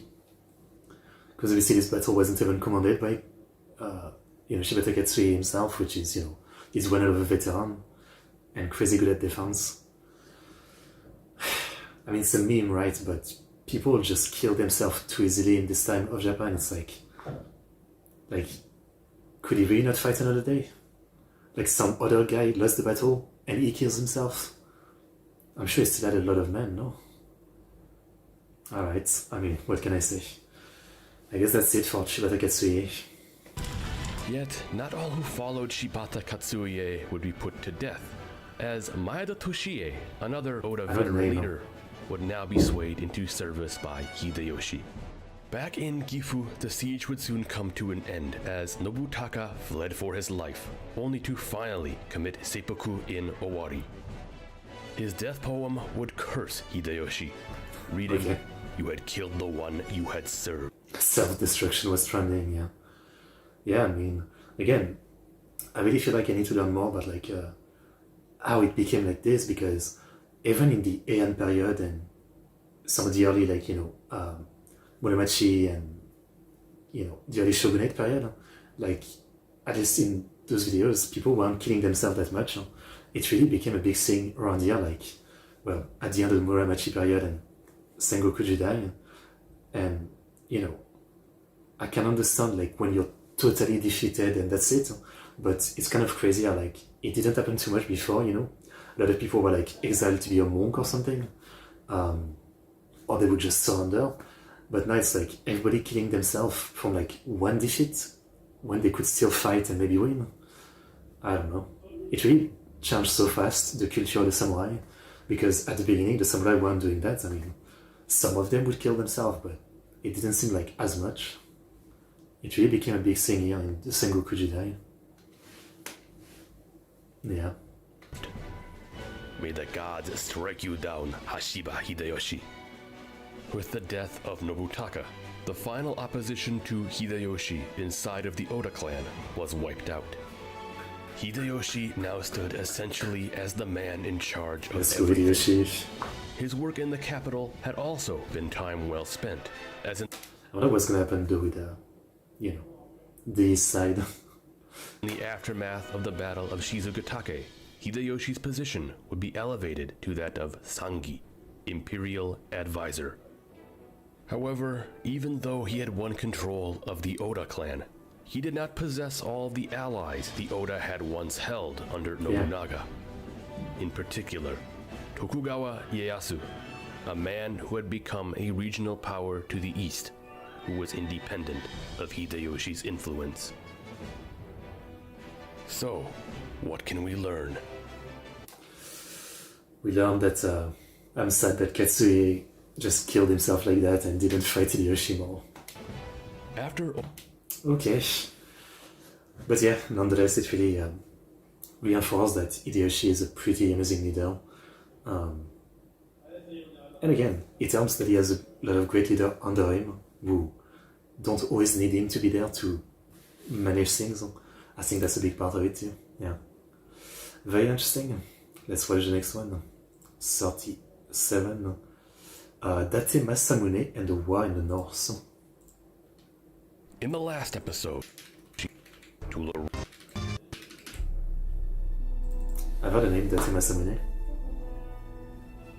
It's no secret that I have ignored the North for a large portion of this. That's what I was talking about yesterday in the stream where we covered Aomori in the prefecture stream, yeah. In the Wikipedia page it did mention that there was actually some conflict going on in Aomori and I guess the whole part of the map. But it wasn't really talked about in this series so far, so I guess here we go. There's something going on over there. Series, as obviously it's the one region of the map that I have left to actually fill in. To be completely honest, there are sort of two reasons for that. The first of which being the conflicts in the north were not really affecting the major events going on throughout the rest of Japan. Although the warring spirit of the Sengoku Jidai was alive and well in the north, it had no direct impact that was large enough to influence the flow of events of the period thus far. That is about to change, however, as we will soon come to see a rising star in the north that will give a face and a name to the entire region. The other reason I have yet to touch the north is because it is a straight up mess. So now that we are here, let's try to dissect what this is all supposed to be. Okay. In the Tohoku region, there were many influences. The Nanbu, Tsugaru, Mogami, Ashina, We did learn a bit about the Tsugaru in the Aomori stream, yeah. Soma, and of course, the Date. These are some of the larger powers that have come to dominate Tohoku. Yet, history will come to remember one of these clans as being far more significant than the others. That, of course, being the Date. The Date family has its roots all the way back into the 12th century, being related to the prominent Fujiwara clan. Of course. Throughout their long history, the Date had maintained control over a significant portion of Mutsu province. By the outbreak of the Sengoku Jidai, they were one of the more influential powers in Tohoku.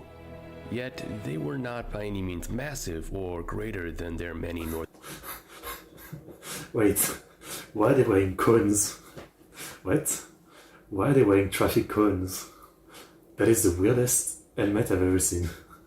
It's just a traffic cone. What? Their neighbors. Being the age of war that the Sengoku period was, the Date were often thrust into many conflicts that erupted across the north. They had even at one point broken apart into a nearly disastrous civil war that lasted for roughly 6 years, known as the Tenbun no Ran. By the year 1566, The clan was under the rule of the young Date Teramune, a strong-willed leader who was the son of Date Haramune, who had won the Tenbun no Ran against his father. In the fall of that year, Teramune and his wife, Yoshihime, of the Mogami clan, had a son, a child known as Botenmaru. Eventually, this boy would be given the name Masamune, the same name as a previous lord of the Date clan that had led the family into glory. Unfortunately, Masamune's life would start out very troubled. Since infancy, he had suffered from a severe smallpox affliction that had caused unsightly and painful swelling in his right eye. Because of this, as a child, he began to show signs of a great lack of confidence within himself and was often prone to episodes of depression. His mother, Yoshihime, also began to take note of his condition and is said to have begun to believe young Masamune was unfit for any form of leadership. Left alone, Masamune would have become a neglected child that history would have forgotten. Yet, as the story goes, he would be bolstered by two key individuals.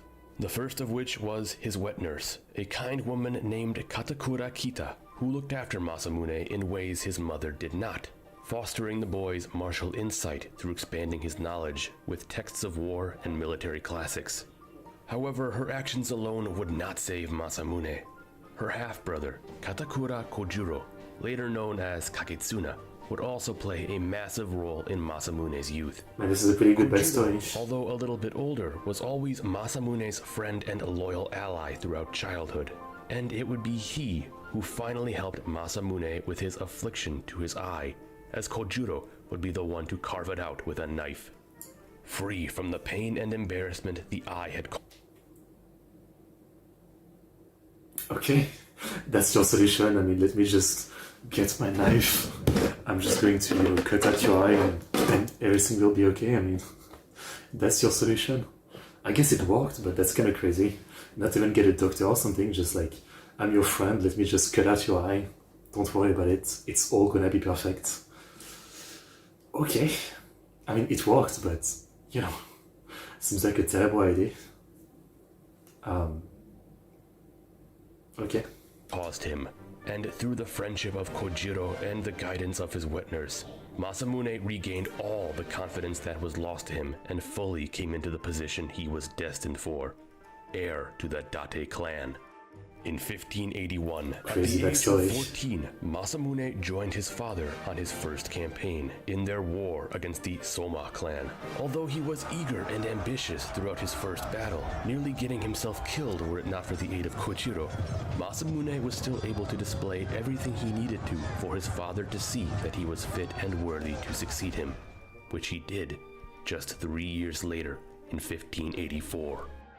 Yet he would not enjoy a long period of grace following his ascension to Lord of the Clan, as soon a prominent Date retainer named Ochi Sadatsuna defected to the Ashina clan. Angered by this betrayal and wishing to send a message, Masamune revealed his fiery temper that would in time earn him the nickname the One-Eyed Dragon. He declared war on the Ashina and Ochi Sadatsuna, sallying out to avenge this disgrace. His initial actions would unfortunately be halted due to stiff... I feel like I need to watch a video eventually on the helmet, the Kabuto helmet of the Sengoku Jidai, and all of the, like, the kind of design at the top. I don't know what they mean, because, like, what does this even mean? You would think it's like a bit like a crescent moon, but it's maybe too slim. There's so many cool designs, like Hideyoshi has like almost like the sun, I guess, but I'm kind of interested. This disgrace. His initial actions would unfortunately be halted due to stiff Ashina resistance. Yet, this would not take the wind out of his aggression, as several months later, his forces finally laid siege to Sadatsuna's stronghold of Otemori. Masamune would take the castle and butcher some 800 people of all ages who were left inside. Damn. Sadatsuna would later flee to Obama Castle. Yet, when learning of the massacre at Otemori, he burned Obama Castle to the ground and fled Obama Castle? Yes, we can take this castle deeper into the safety of Ashina territory. Masamune's hot-blooded nature and his fiery temper was an asset when at war. Yet, in matters of diplomacy, it would soon become an issue. The Nihonmatsu, a clan descended from the northern branch of the Hatakeyama, had for a time been bitter rivals with the Date. Wishing to set the feud aside, Nihonmatsu Yoshitsugu had continually reached out to Masamune. First part of his name is literally Japan. Japan Matsu Yoshitsugu. This guy should have been the leader of Japan. In aims of finding a new peace between them. However, Masamune refused all of his attempts. Finally, by 1585, Yoshitsugu turned to Masamune's father in hopes that Terumune could help mediate the situation and help his son see reason. Although initially, talks between Terumune and Yoshitsugu progressed very well, somehow things would devolve and result in Terumune being captured and held hostage by Yoshitsugu and his forces. Perhaps Yoshitsugu realized that although he would be able to convince Terumune the merits of peace, they would never be... I don't know. I think obviously I'm thinking of the president of the US, Obama, right? I don't think I've actually ever seen anyone else called Obama. Yeah. Yeah. And Obama might not be an English name. I forget. Obama might be maybe a name from Nigeria, I think. Wait, I forget. Obama name origin. In Africa, where 72% of Obama are found. Fair enough, yeah. Yeah, fair enough. Okay. But I guess Obama is also a word in Japanese. Kenya. It's an ancient Kenyan name. The majority of Obama are in Japan. I mean, from what I'm reading here, 72% of Obama names are found in Africa. Yeah. Interesting. Able to convince Masamune. Maybe through holding his father hostage, Yoshitsugu would be able to guarantee peace between the clans. Whatever the case, having heard what had happened, Masamune, with a small group of soldiers, quickly set off in aims to save his father, catching up with Yoshitsugu and his forces near the Abukuma River. As Date soldiers took aim at the Nihonmatsu, a tense stalemate arose as Masamune was afraid that his bullets would end up accidentally killing his father. Yet eventually Terumune would cry out to shoot anyway and not worry about his own safety, a command which was received as fighting commenced. And although Masamune was able to win the brief struggle, his father in the chaos of the clash was slain. As for Yoshitsugu, it is not entirely clear what happened. While most sources claim he too was killed in the fighting, others claim that he may have escaped. No matter what the outcome was, what followed was a full war between the two clans. However, with the Date under Masamune now being viewed as a hostile threat in the region, many clans flocked to side with the Nihonmatsu. This included but was not limited to the Soma, Ashina, and Satake. Masamune was now desperately outnumbered. What ensued in early 1586 would come to be known as the Battle of Hitatoribashi. So yeah, I'm definitely realizing that I was totally wrong all this time to assume that Northern Honshu was kind of peaceful. We just hadn't talked about it, but yeah, there was a lot going on. It definitely wasn't peaceful. He was facing overwhelming numbers. Masamune quickly moved to establish a defensive strategy, as it is estimated that the Date only had 7,000 men to contend against 30,000. One by one, the Date defensive fortress line began to fall to the enemy coalition. Ama means beach. There may be many enemy characters named like Yugihama or Amazura. Beach, huh? Interesting. Eventually, pushed back to his castle of Motomiya, Masamune, Kojuro, and the rest of their garrison prepared for what they assumed would be their final valiant stand and the end of the Date clan. However, fate would save him.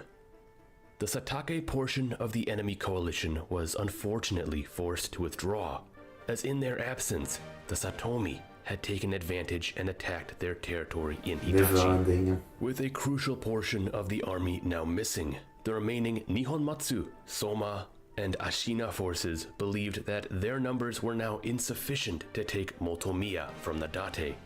Thus they all withdrew. Masamune was free.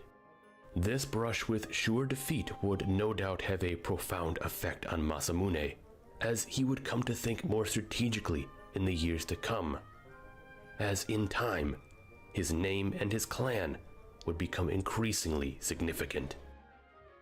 So, what can... Okay. Very, very, very interesting. So, yeah, I mean, the big event and the biggest conquest is really, Eastern and Middle Honshu, but I guess there was a lot going on in Northern Honshu. Even though I guess it was mostly small clan fighting and no one really taking the upper hand, yeah. Obama, yeah, I understand. Okay, great episode. Sorry about the noise. Next one, the Battle of Komaki Nagakute.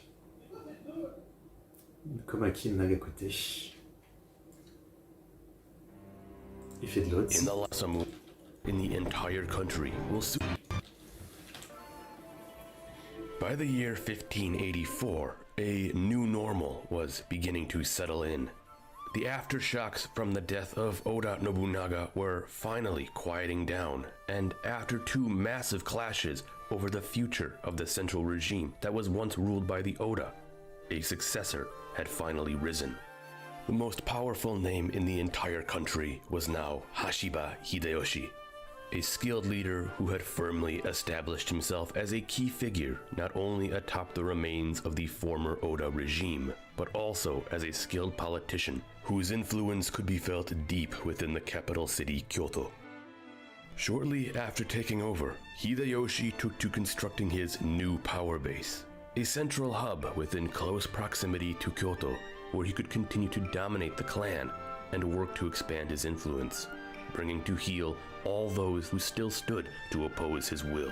Is that many? This new citadel of his would be constructed atop the remains of Ishiyama Onganji, formerly the most fortified... That makes sense, yeah. This was like the craziest castle before, so that makes sense. ...temple in all of Japan, a place that had previously endured a 10-year-long siege, now would forever come to be known as Osaka Castle. Largely inspired by Azuchi, the grand palace built by Oda Nobunaga, Hideyoshi's predecessor, Osaka would follow the design of the new modern samurai fortress, yet succeed the former castle in every possible way.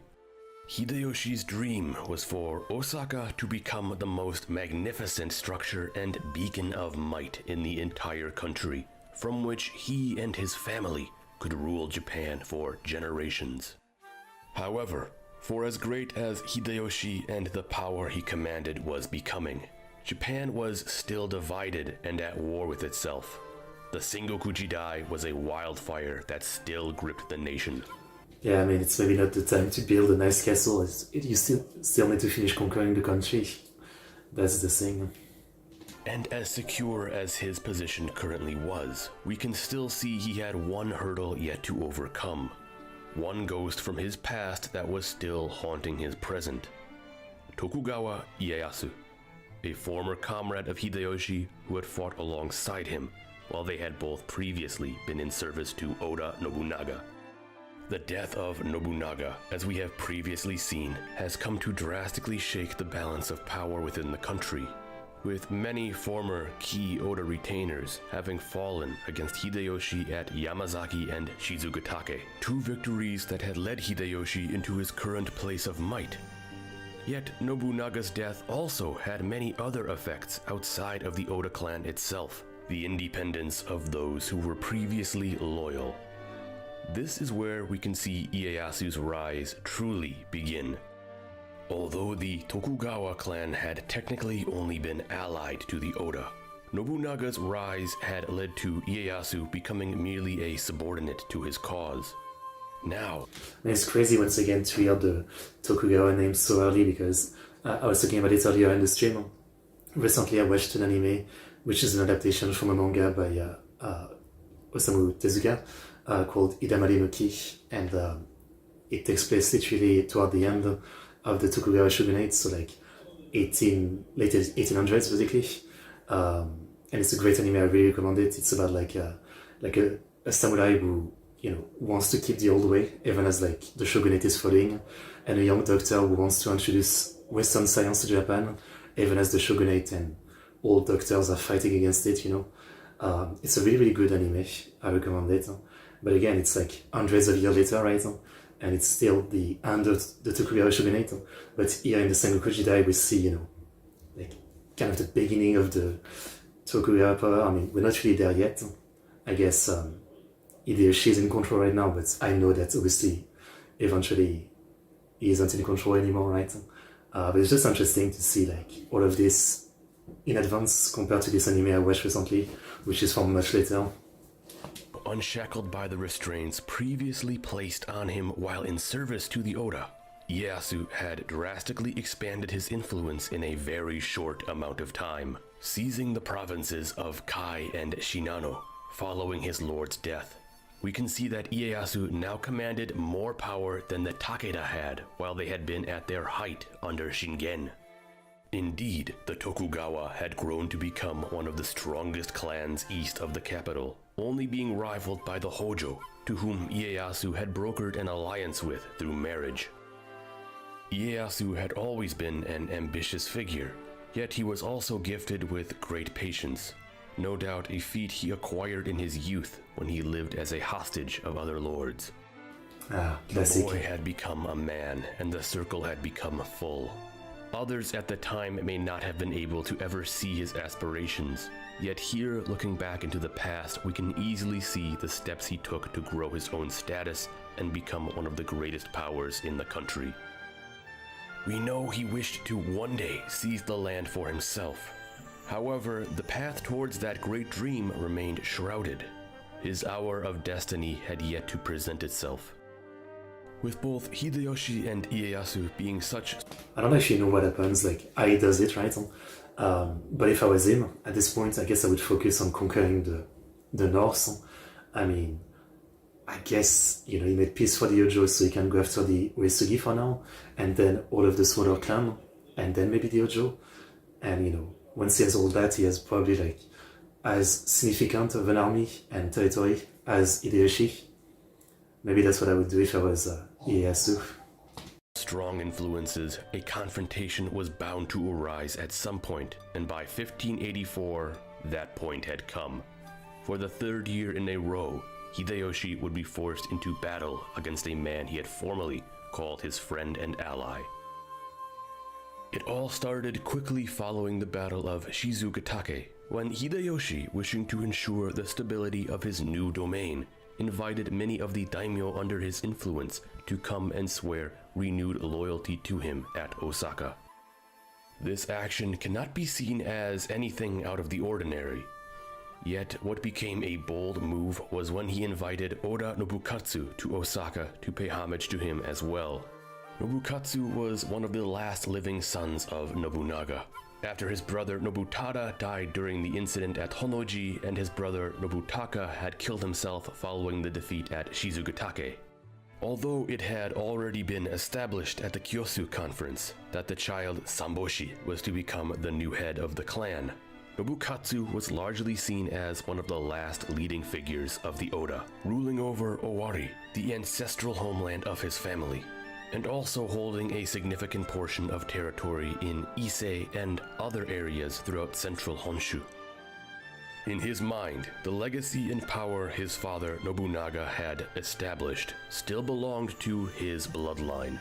But it was clear, Hideyoshi now challenged that very idea. Inviting Nobukatsu to Osaka was no doubt an action to reverse the roles of these two families. As if Nobukatsu bowed before Hideyoshi, the role of the Oda would diminish, and the Hashiba would truly take center stage. He doesn't have much of a choice. This was a political usurping of power.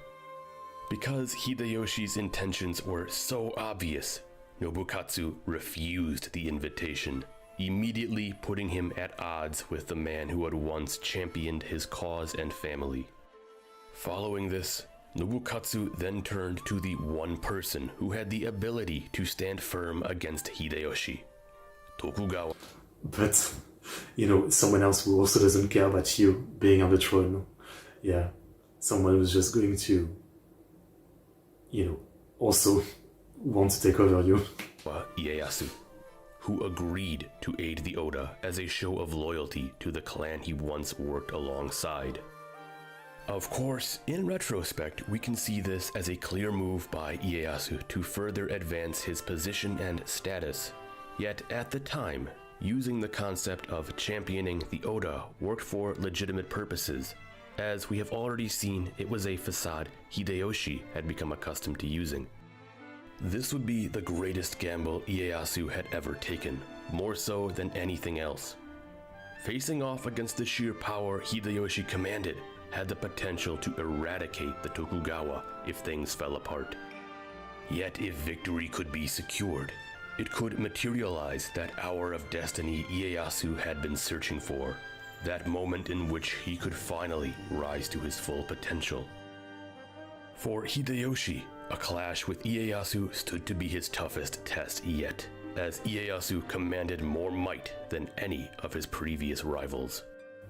I guess so, yeah. Conflict was appearing on the horizon between these two great powers, and quickly both began to move to secure allies for the war to come, each of them knowing full well they could not defeat each other alone. Hideyoshi's sphere of influence was strong, incorporating not only the Mori into his faction, but also, more recently, the Uesugi. On top of that, the samurai under his command were extremely loyal. In fact, banking on this knowledge, he reached out to 3 prominent figures serving under Nobukatsu, an act that Nobukatsu quickly caught wind of and sentenced those men to death. Hideyoshi even sent word to Ieyasu in aim Even if they didn't say yes, that's kinda messed up. to sway him away from the Oda, guaranteeing him ownership over Owari and Mino if he simply switched sides. However, Ieyasu remained resolute, refusing Hideyoshi's generous offer and maintaining his word to the Oda. To combat the Hashiba faction, Ieyasu also attempted to break Hideyoshi's grip over the west, sending word to Mori Terumoto in aims to hopefully have him attack Hideyoshi from the rear. This attempt did not pay off, however, as Terumoto simply dismissed the idea. What finally broke the tension and began the full military action was in March of 1584. The Mori throughout all this have been very passive, even as the territory has been taken, they never really respond by attacking back. They've just been very passive, almost like looking on the outside, it feels like they're just waiting to be conquered. It's interesting. When forces loyal to Hideyoshi marched into Iga and seized Ueno Castle, which had been under the rule of the Oda. Quickly following this in April, Hideyoshi himself mobilized his own forces and began a 2-pronged assault against Nobukatsu and Ieyasu. The war had begun. Hideyoshi had made the first move. The first campaign was to be to the south, where he dispatched forces into Ise to deal with threats from the Oda, who were gathering in preparation for the coming conflict. Although now dug in, Hideyoshi's armies were unable to dislodge Nobukatsu's forces. Thus, several sieges began across the province. This prompted Ieyasu to finally move in aims to aid the Oda defenders in Ise. Bringing up an army through Owari, he was forced to come to an abrupt halt when he learned that Hideyoshi had begun a second campaign swinging down into Owari from Mino. Hideyoshi was able to do this by securing the support of 2 local lords within Mino, So he's still doing that, Tsuneyoki and his son-in-law, Mori Nagayoshi, who Man, Hideyoshi is good at politics, huh? Crazy again, considering his story, starting as a simple infantryman in the army, right? Rising to the top, not only as a great strategist, but also seems really great at politics, huh? Just convincing people to join in. I should mention was of no relation to the Mori clan of the west. Tsuneyoki and Nagayoshi had actually previously been approached for aid by Nobukatsu, Yet when word came from Hideyoshi, who promised them ownership over all of Mino and Owari, the same offer Ieyasu had turned down, they eagerly took his side instead. Armies under the command of both of the Mino lords quickly began pouring over into Owari, leading to Tsuneyoki's forces securing Inuyama Castle on the border between the two provinces, while forces under Nagayoshi moved down to take Haguro Castle, an important fortification on the road to Nobukatsu's stronghold at Kyosu, which boldly enough it seems was Nagayoshi's next target. While en route, his forces would camp at a location known as Hashimanbayashi, unaware that Ieyasu was now hastily making his own way up to halt the advance. Oh. It was here Ieyasu established himself at a position known as Komakiyama, where the remains of a... It's kind of almost perfectly fitting that, I don't know if like this decisive battle will actually end up here, right? But this is Owari, this is where like Oda Nobunaga started, this was his province, this is where he got his first crazy victory, well outnumbered, right? And began his conquest of Japan, and now, all those years later, after everything that happened, the two generals who might be the one to finish his conquest are fighting in Owari to decide who's going to be the leader. It's kind of fitting and poetic in a way, yeah. Rundown fort already sat. With his army secure and with proper knowledge of Nagayoshi's location, several of Ieyasu's commanders requested permission to assault his encampment, to which Ieyasu agreed.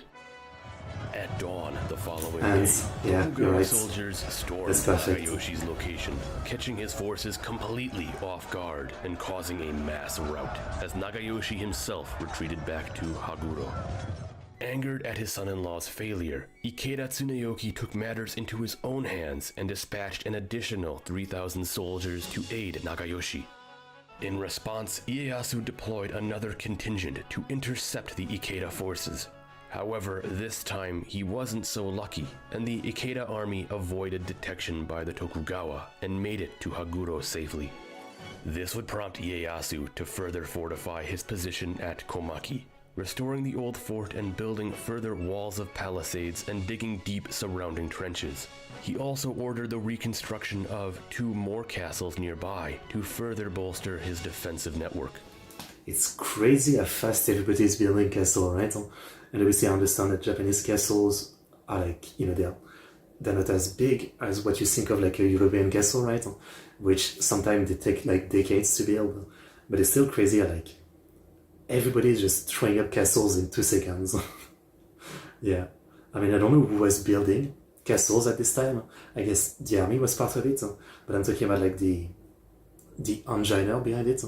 But I think they're kind of like unsung heroes of the Sengoku Jidai. Like, they're not really talked about the name or anything, but like the engineer behind the castles are kind of crazy. Yeah, constantly building ton of castles, and without them, their lords would lose pretty easily. As the Tokugawa line became stronger and stronger within Owari, Hideyoshi finally arrived on the scene to lead his army personally.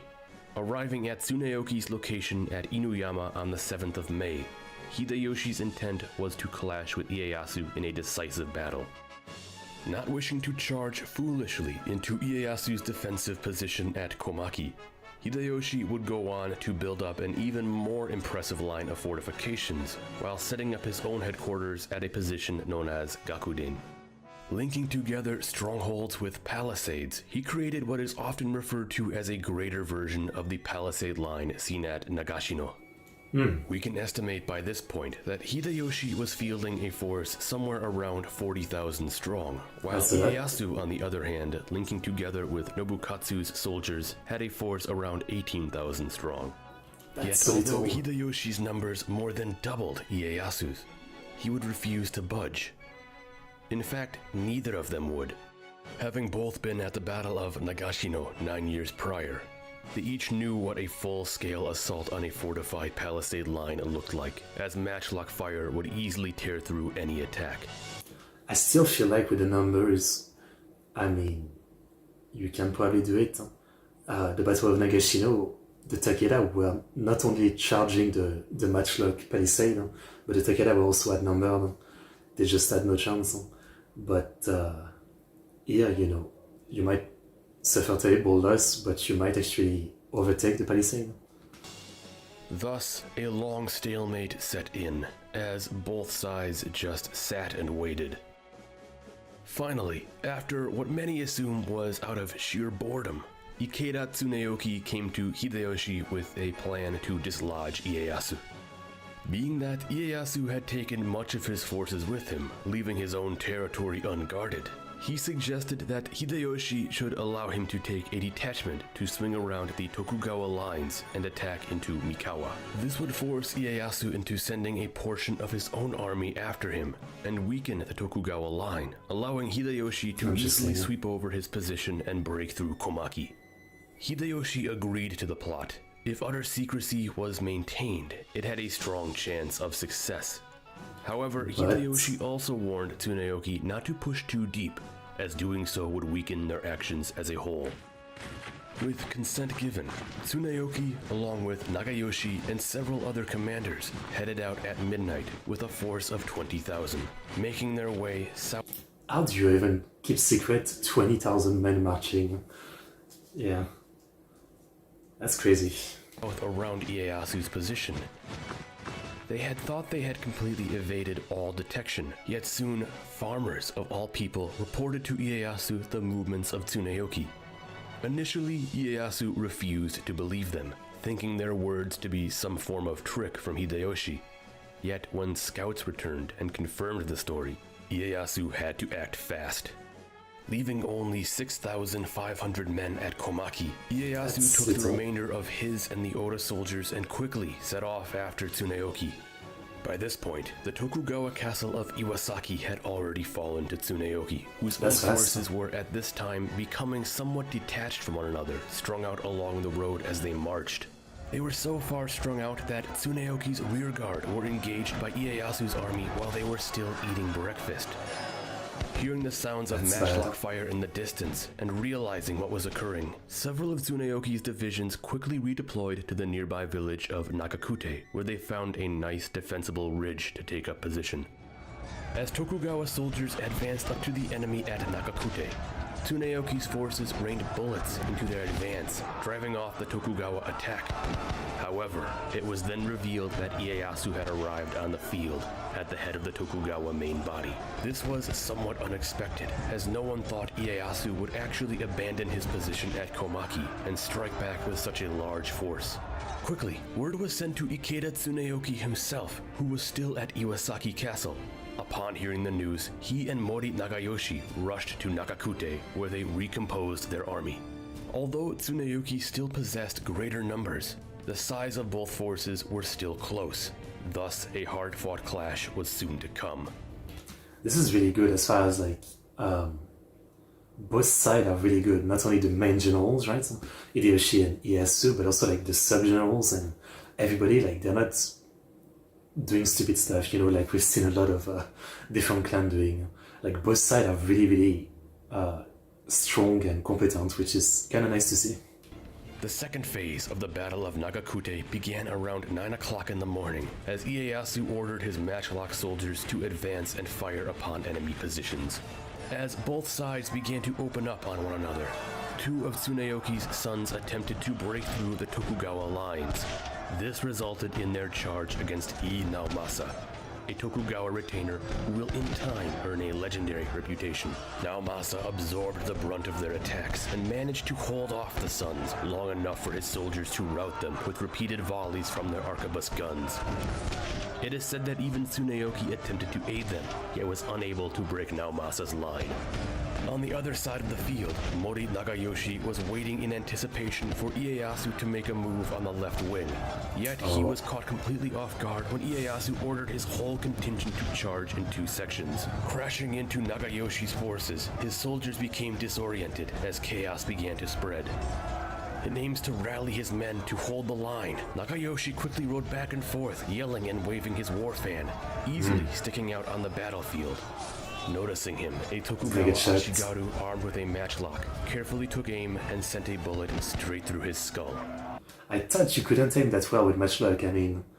This is even way before Musket, which even Musket 200-300 years later are like still known to be like, it's not a sniper, it's a musket, it's not accurate. Huh? I thought matchlock were like, you know, even less accurate, so you couldn't really, like, there was no point in trying to aim with it. Huh?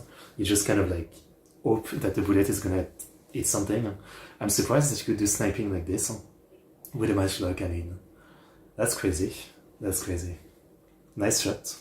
This very public death caused the left wing to almost completely collapse, followed after by Oda Nobukatsu, who led his forces around and began another assault from the rear.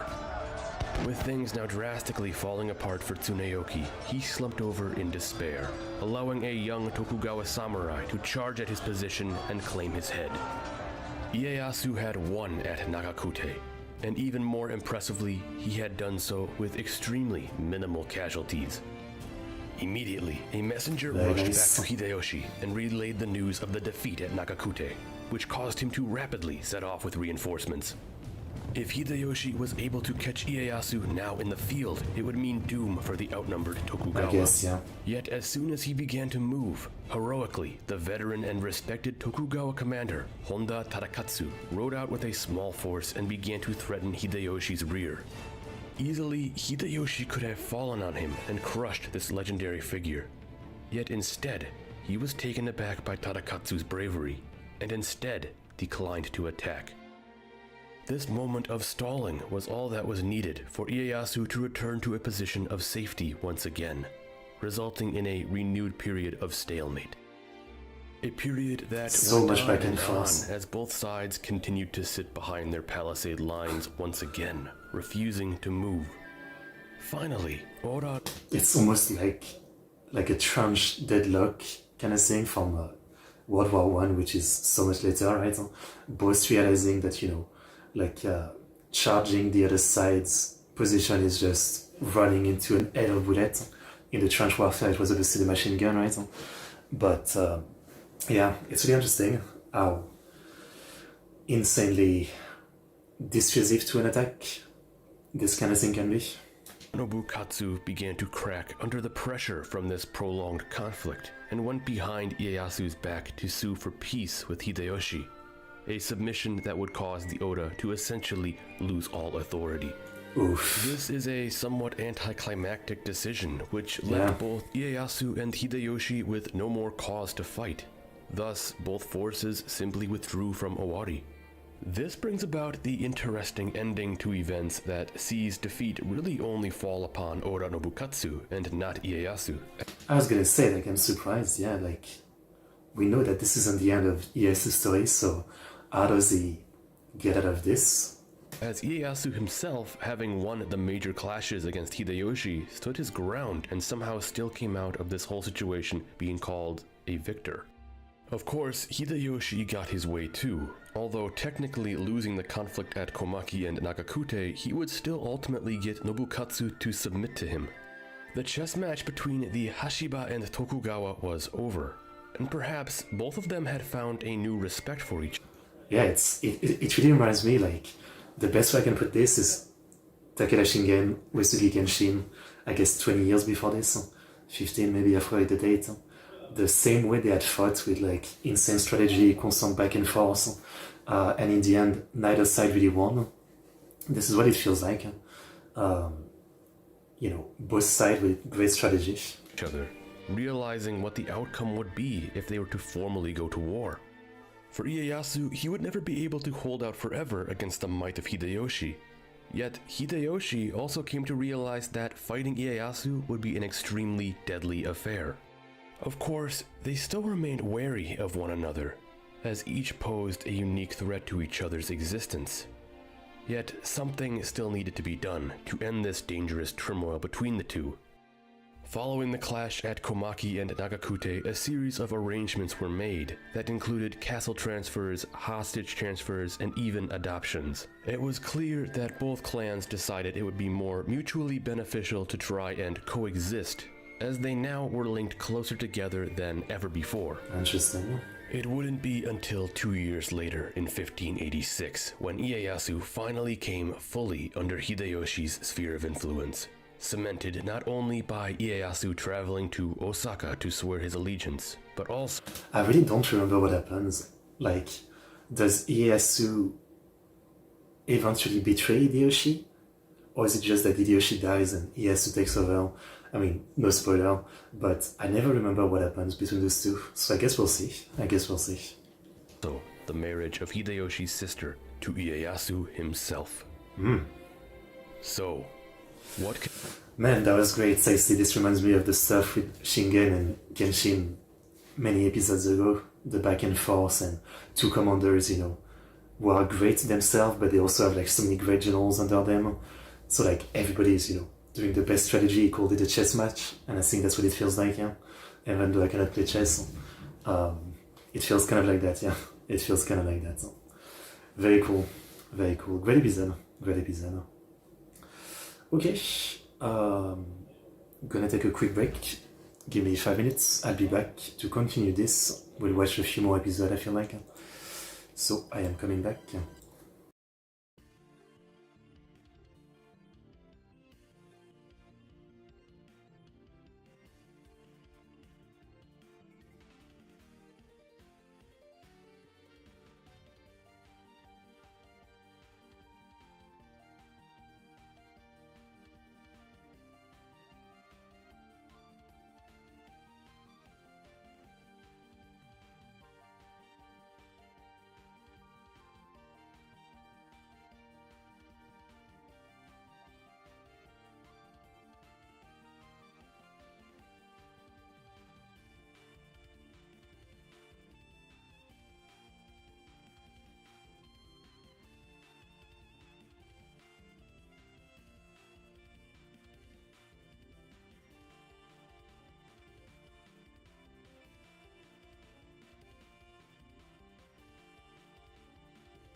Okay, sorry for the wait. I have returned. And yeah, let's continue. I mean, things are really advancing. So much happening. What I can say is that I always knew like the Sengoku Jidai was really interesting, but man, this interesting is really something. I did not realize the level of complexity. Next episode, the invasion of Shikoku. I guess it's happening. Man, as I said before, like, I would wait. Yeah, Shikoku and Kyushu, like, I feel like, you can just leave them on the side and do it later. That's what I would do.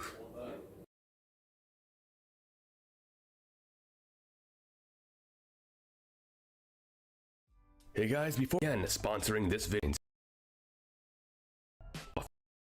let's go at Komaka. Looks like some cool merch. Invasion of Shikoku. As the dust settled in Owari province, following the clash at Komaki and Nagakute, a distant sight appeared on the horizon. Far off in the distance, blurred in a haze yet still recognizable nonetheless, the end of the Sengoku Jidai was finally visible. With Hashiba Hideyoshi and Tokugawa Ieyasu having come to a new understanding after the end of their clash in 1584, the greatest threat to Hideyoshi's ambition was now, for lack of a better term, pacified. Thus he was free to finish what his predecessor had started, free to finish what Oda Nobunaga had set out to do, unite the nation and restore peace to the land. Although there would still be those who would choose to stand against him, his might was undeniable.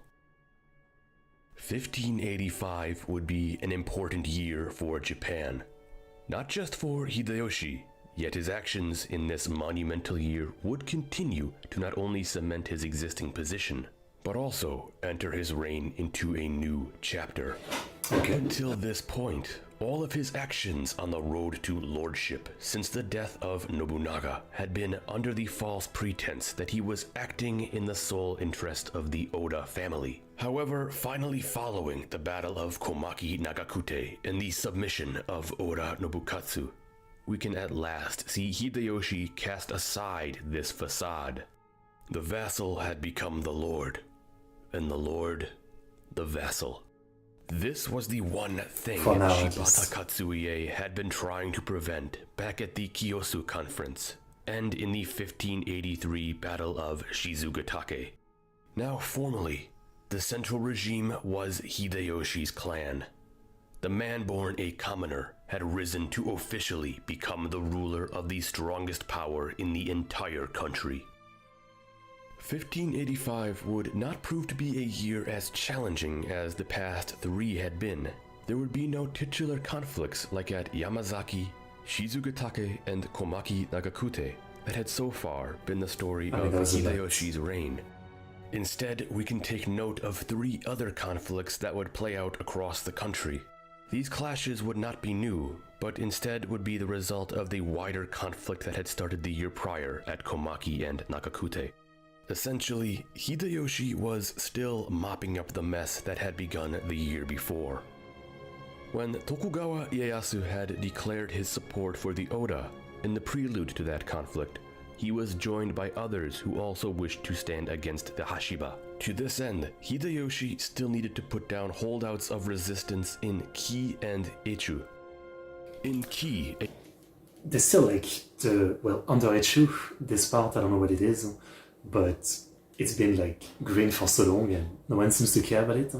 I don't know what region that is, but yeah, I don't know. Did you learn the method how Hideyoshi got liked by Nobunaga?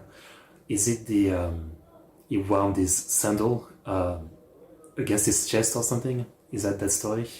I know that story, yeah. A powerful contingent of warrior monks known as the Saikaiki had arisen in opposition to the I mean, I don't know if it's a true story, but I guess it's a good story. But he was also a great fighter in general, so I think that's probably the main reason that Nobunaga liked him. I don't know. But it's a good story, yeah. Shiba and in support of the Tokugawa. The story was similar in Echu, where a prominent lord named Sasa Narimasa had also taken the side of the Tokugawa. Now free from their position of stalemate at Komaki, the Hashiba army was able to bear down with full weight onto the force of warrior monks who were now situated at Negoroji in Izumo province.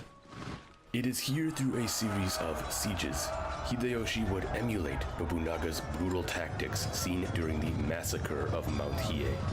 First, the Hashiba army would burn the complex of Negoroji and slaughter anyone who tried to flee from the flames. Those who did actually successfully escape would make their way to the nearby Ota Castle, where next the Hashiba forces would move on to conduct another one of I'm surprised he's doing the same thing as Nobunaga by being so brutal against the monks. I don't know. There might be some logic to it. Hideyoshi's famous flood attacks, which would in time cause the garrison there to fall as well. While many within the defending ranks would decide to kill themselves rather than be captured by the Hashiba, the rest would be detained. Every man, woman, and child who was found to belong to a samurai family would be put to death, while the rest of the peasantry would be sent back to the fields. Following the end of this campaign, we can see Ki fall totally under the influence of the Hashiba. In Echu, the situation was being handled by Maeda Toshie, who had become a powerful lord in the region, ruling over Noto and Kaga. During the prior year's conflict, Sasa Narimasa had launched a failed campaign against the Maeda, which caused him to be routed back into Echu. Now facing increased pressure from Hideyoshi and his armies, Narimasa would surrender. Echu province would later be given over to Toshie, whom Hideyoshi had come to greatly trust. The name is very familiar. We also see the inevitable sad fate of a clan we haven't really ever touched on, Family. due to the fact that they existed mostly secluded in Hida province. Hida. The Anagakoji. How did they escape anything? I mean, all this time, everybody is fighting around them. I mean, Uesugi, Takeda, Oda, like, and they're just in the middle, like, you know, just drinking tea and doing nothing. I don't understand how, like, no one tried to take them over all this time. A family of little to note would also around this time be crushed, as their alliance with Sasa Narimasa would lead to Hideyoshi ordering their destruction by Kanamori Nagachika. Following this, Hida would be later given over to Nagachika. However, these Hashiba conflicts with the warrior monks of Ki and Narimasa in Echu are rather the footnotes of 1585, as a greater clash was actually nestled between them, this being Hideyoshi's invasion of Shikoku. In the past, we have from time to time touched on the developments of the island, yet it is here the story finally reaches its apex.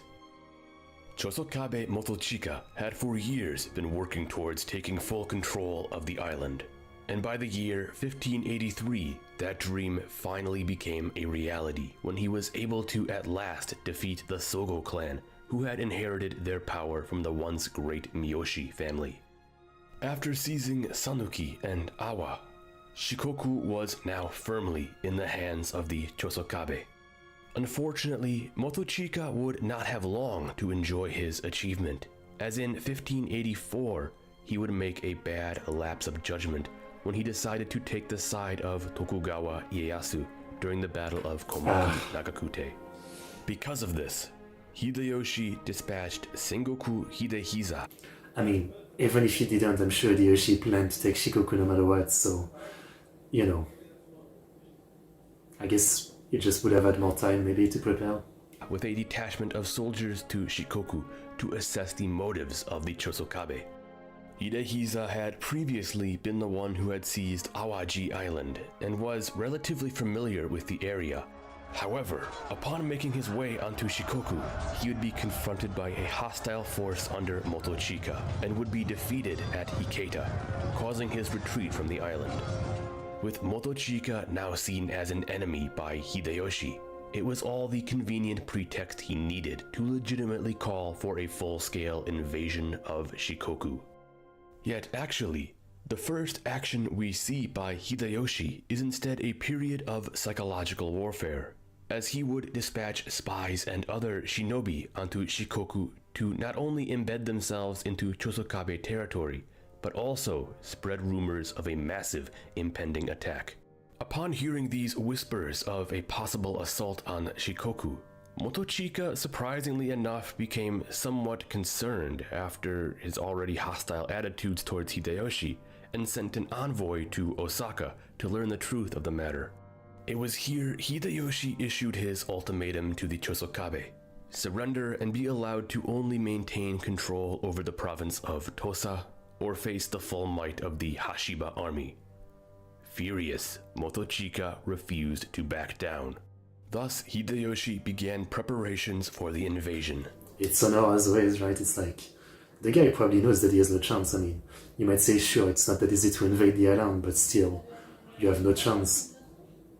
Just say, like, I never understand it, right? Like, it's like, just say okay, and then hope that they leave you in control of, like, that region, and you're still rich, you're still powerful. Like, it's between that and just being defeated and dying. I don't know. I guess I don't have much honor, it is what it is. I'm not a very honorable guy, you know. I would just say, yes, Mr. Hideyoshi, can I please not do seppuku, and can I please still be rich, and thank you for letting me live. I don't know. And although he would have a hand in the planning of the conquest, he himself would instead delegate the actual campaign upon his generals. This is where we begin to see Hashiba Hideyoshi start to take a step back from his role as a general and shift more into being a central figure. I guess that's fair because Hideyoshi is amazing, but he has a lot of great generals, so like, it's not like he's giving power to stupid people, you know? I guess it's fair enough. Same transition had occurred with Oda Nobunaga in the years right before his death. The actual landings on Shikoku would be the first of several grand naval conquests that Hideyoshi's forces would undertake in the years to come. And right here we can really see the complexity of his grand plan to completely overwhelm and annihilate any opposition. The primary invasion point was to occur within Awa, where Hashiba Hidenaga and Hashiba Hidetsugu would land with a massive force of around 90,000 men. Just to the north of them, Kurora How many boats do you need for that? Nagamasa, son of Yoshitaka, would be set to make landfall in Sanuki with 23,000 men. And last but not least, further to the west, Mori Teramoto, along with Kobayakawa Takakage and Kikawa Motoharu, would attack into Iyo with a force of 60,000. You know, it's crazy that now the Mori are just along for the ride with well, not the Oda anymore, I guess, the Hashiba. I wonder, like, it's obvious that eventually, you know, Hideyoshi is going to be like, Mr. Mori, I want your territory. And from what we've seen so far, I feel like he might just give in. I mean, again, he's been very passive, the Mori leader, this one, compared to his dad. And he might be smart enough to just be like, okay, we can't win, so sure, take our land if you let me survive. I think he might be the guy to be smart enough, yeah. I guess we'll see.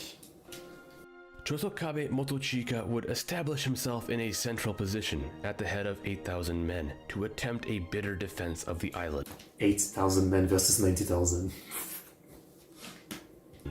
However, he never knew just how outmatched he really was. The samurai of Shikoku were not like the samurai of Honshu or even Kyushu for that matter. They were a desperate lot. Most of them were considered only part-time samurai. They were referred to as Ichiro Gusoku, a term which roughly translated to one suit of armor and one field. They were farmers, who when called upon by their lord, served as a makeshift host of samurai warriors. On top of that, their armor was said to be in utterly poor condition, hanging by threads and not properly maintained. And lastly, their cavalry was just not up to par, using archaic wooden saddles. All of this combined was a recipe for disaster, as the Chosokabe army was hopelessly outclassed. All across the island, the professional and elite forces fielded by the Hashiba swept inward, brushing aside any and all Chosokabe resistance. The soldiers just flying. What the fuck? Swept inward, brushing aside any and all Chosokabe resistance. All hope was fading for Motochika. Finally, at the increased request from his retainers, Motochika would seek to negotiate terms of surrender with Hideyoshi. His initial deal remained the same: submit to Hashiba rule and maintain the province of Tosa. Well, that's pretty good then, if he's still giving him the same deal. Don't tell me he refuses. The rest of the provinces on Shikoku would be redistributed to other loyal vassals. Although this offer had before been a terrible one to consider, it now appeared incredibly generous. It's Thus, great. Motochika accepted it, effectively ending his years of ambition. One can only wonder, had Chosokabe Motochika placed his loyalty behind the Hashiba during the prior year's conflict at Komaki Nagakute, he may have been able to retain control over the whole of Shikoku and become a trusted vassal to Hideyoshi.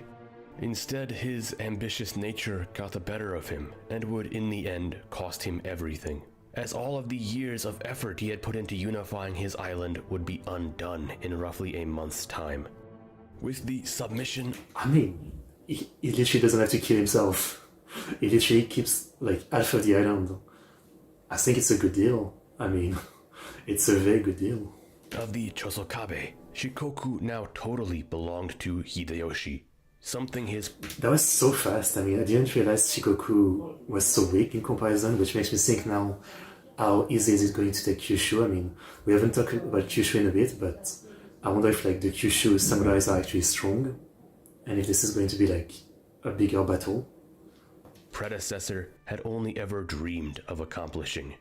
Shortly after his victory in Shikoku, Hideyoshi would be further recognized for his achievements, being awarded with a coveted new title, Kampaku, the penultimate position he would take, placing Hideyoshi theoretically atop the country as the primary advisor to the emperor himself. Originally, this title was one that had only ever been bestowed upon those whose lineage was that of the Fujiwara family. Yet for the first time it would be placed upon the shoulders of a man who had been born a simple commoner. A story of a humble origin and ascension to power that you can often only find in tales of fiction. Hideyoshi really won another story, yeah? Of course, to maintain some shred of legitimacy in his new title, Hideyoshi did arrange to have himself adopted by a notable figure and prior Kampaku named Konoe Sakehiza, a course of action that did allow him to ascend to his new position without too many eyebrows being raised. Yet taking the position of Kampaku was not the only monumental thing he would be awarded in 1585. Finally, by September, we see him ultimately solidify his intentions by at last receiving a name far more befitting of his role in uniting the nation and restoring peace to the land. It is here we finally see the emperor bestow upon him the family name of Toyotomi. Oh, a name... Okay, fair enough.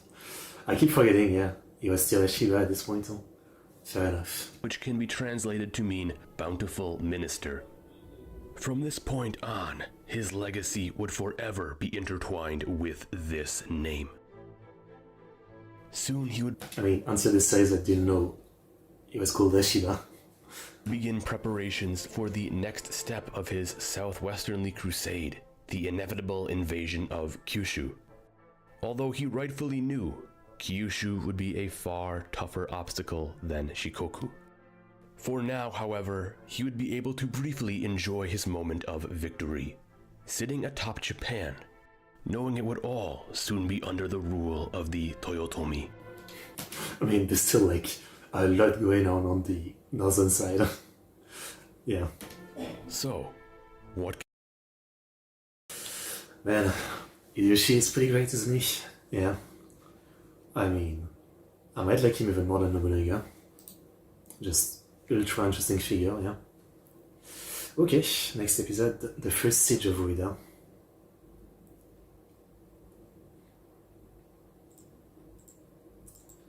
It's such a great series. If you're watching the VOD, no big thanks again for suggesting me to watch this one.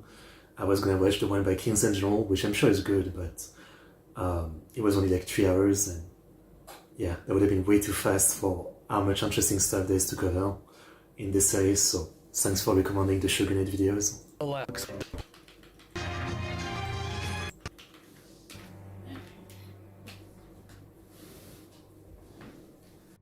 Following the death of Oda Nobunaga in 1582, we saw the eastern provinces burst into a chaotic period of contention as the balance of power shifted and the Tokugawa, Hojo, and Uesugi fought over the former Oda-controlled territory.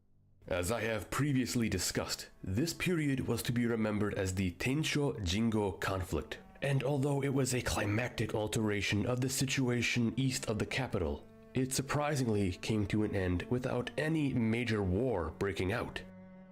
In order to usher in and maintain a new age of stability, Tokugawa Ieyasu, arguably the strongest lord of the East, had reinforced his relations with the mighty Hojo clan of Kanto, establishing bonds largely fortified through political marriage and territorial exchange.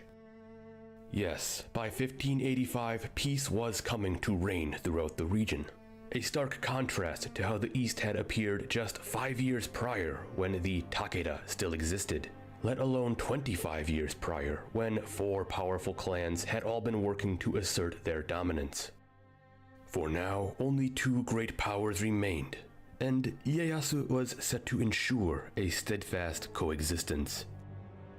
Prior to his bout with Toyotomi Hideyoshi the year before at Komaki and Nagakute, there was still some question yet regarding the future of the land and who would be the man to lead it into peace. Yet now, with the ending of the clash in Owari, Tokugawa Ieyasu had come out in a great position. Although it was not a decisive victory that may have paved the way to his acquisition of the central regime, it was still a triumph that showcased his prowess.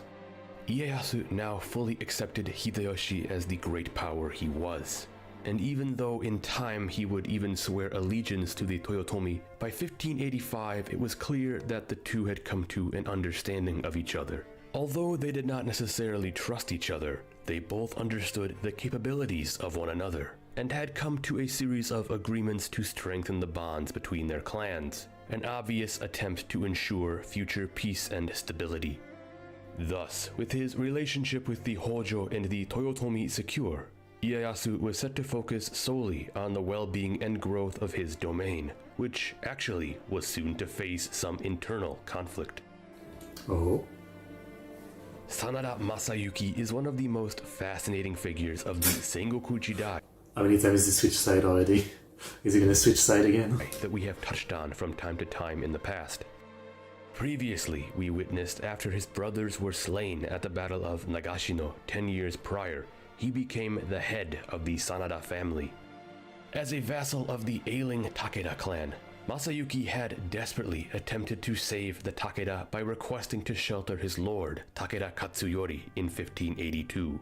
But it would all end up being in vain, as Katsuyori would let pride take the better of him and allow betrayal to lead to his death. The once legendary Takeda family had fallen to the overwhelming might of the Oda and Tokugawa as their forces poured across the border. Briefly, we saw the Oda establish dominance over the former Takeda provinces, and seeing no alternative, Masayuki would pledge himself to the Oda as well, quickly after Katsuyori's passing. This had caused him to lose ownership over Numata Castle, a stronghold he had secured in Kotsuke province, yet it also allowed him to keep his lands in Shinano, and more importantly, his head. And although the East was looking to be falling into a new era of peace, eventually things would fall apart only a few short months later when Oda Nobunaga would be assassinated at Honnoji. Following this, the Oda clan nearly shattered into pieces, causing the situation in the east to deteriorate into the period of chaos that was known as the Tensho Jingo conflict. Immediately, Masayuki had moved to retake Numata Castle in Kotsuke, while also allying himself to the Uesugi. However, when the Hojo were on the verge of bearing down upon him, he would switch sides to join them instead. Finally, as the Tokugawa had begun to push up into Shinano, Masayuki flipped sides for the final time and pledged himself to Ieyasu. Okay. Masayuki had masterfully executed a series of diplomatic and military maneuvers that not only saw him retake his former holdings, but also survive in the face of much larger powers. Being one of the stronger of the minor families in the east, he sat in a stable position under the Tokugawa. All looked bright for the Sanada, with sons Nobuyuki and Nobushige soon coming of age, strong-willed boys who would no doubt ensure the future of their family. In 1583, with the assistance of the Tokugawa, Masayuki was allowed to bolster his position in Shinano with the construction of his new castle at Ueda, a strong position that benefited from ideal defensive terrain. Implementing many of the newer modern castle features that had been influenced by Azuchi, Ueda would boast large stone walls, an impressive gate with robust overlooking towers, and a fine array of watchtowers and satellite forts that covered the surrounding area. This indeed was to be one of the greatest castles in Shinano province for its time. By 1585, we have already begun to see how Tokugawa Ieyasu had established a new period of stability in the east. Throughout a series of agreements, this peace was to be maintained. Yet, sometimes, things slip through the cracks. One agreement that was yet to be honored was that Numata Castle was to be handed over to the Hojo. Yet by 1585, Numata had yet to be given. In fact, the Sanada and Hojo for the past 3 years had been skirmishing all along their borders, as it was clear Masayuki was uninterested in letting the Hojo claim any of his territory. Finally, by the summer of that year, Ieyasu officially ordered Masayuki to relinquish control of the stronghold in aims to maintain a good relationship between himself and the Hojo. Having fought so hard for so long just to survive in this warring age, one might expect Masayuki to simply fall in line with his lord's command. Certainly, if it had been an order given by Takeda Shingen or Takeda Katsuyori, Masayuki would have done so. However, he did not view Ieyasu with the same level of respect. So no, Masayuki was not about to hand over Numata. But that sounds like suicide. I mean, that sounds like suicide. And refused Ieyasu's wishes. His argument in the matter was that Numata was not awarded to the Sanada by the Tokugawa, as it was a castle he had claimed while he was under the rule of the Takeda. Thus, the Tokugawa had no grounds in ordering it to be handed over to the Hojo. This, in all honesty, is a very legitimate argument. His defiance came as a complete shock to Ieyasu, who now viewed the Sanada as hostile rebels. Knowing he would soon be besieged by the Tokugawa and Hojo, Masayuki needed... I mean, I guess he might ally with the Uesugi, but you're still doomed. What does he expect? Like, all of this machinery, betrayals and all that to survive until now, and now he decides to be prideful?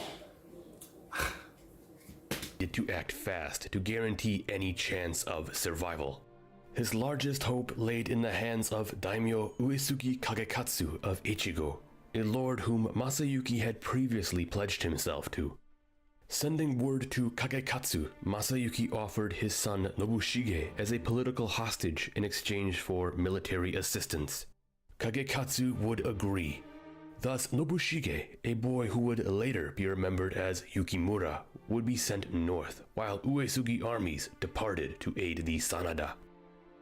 Masayuki himself, along But the Uesugi are not that strong anymore. with his eldest son, Nobuyuki, would stay to defend Ueda, while Masayuki's uncle, the prominent Sanada retainer Yazawa Yoritsuna, would be positioned at Numata to hold off the Hojo.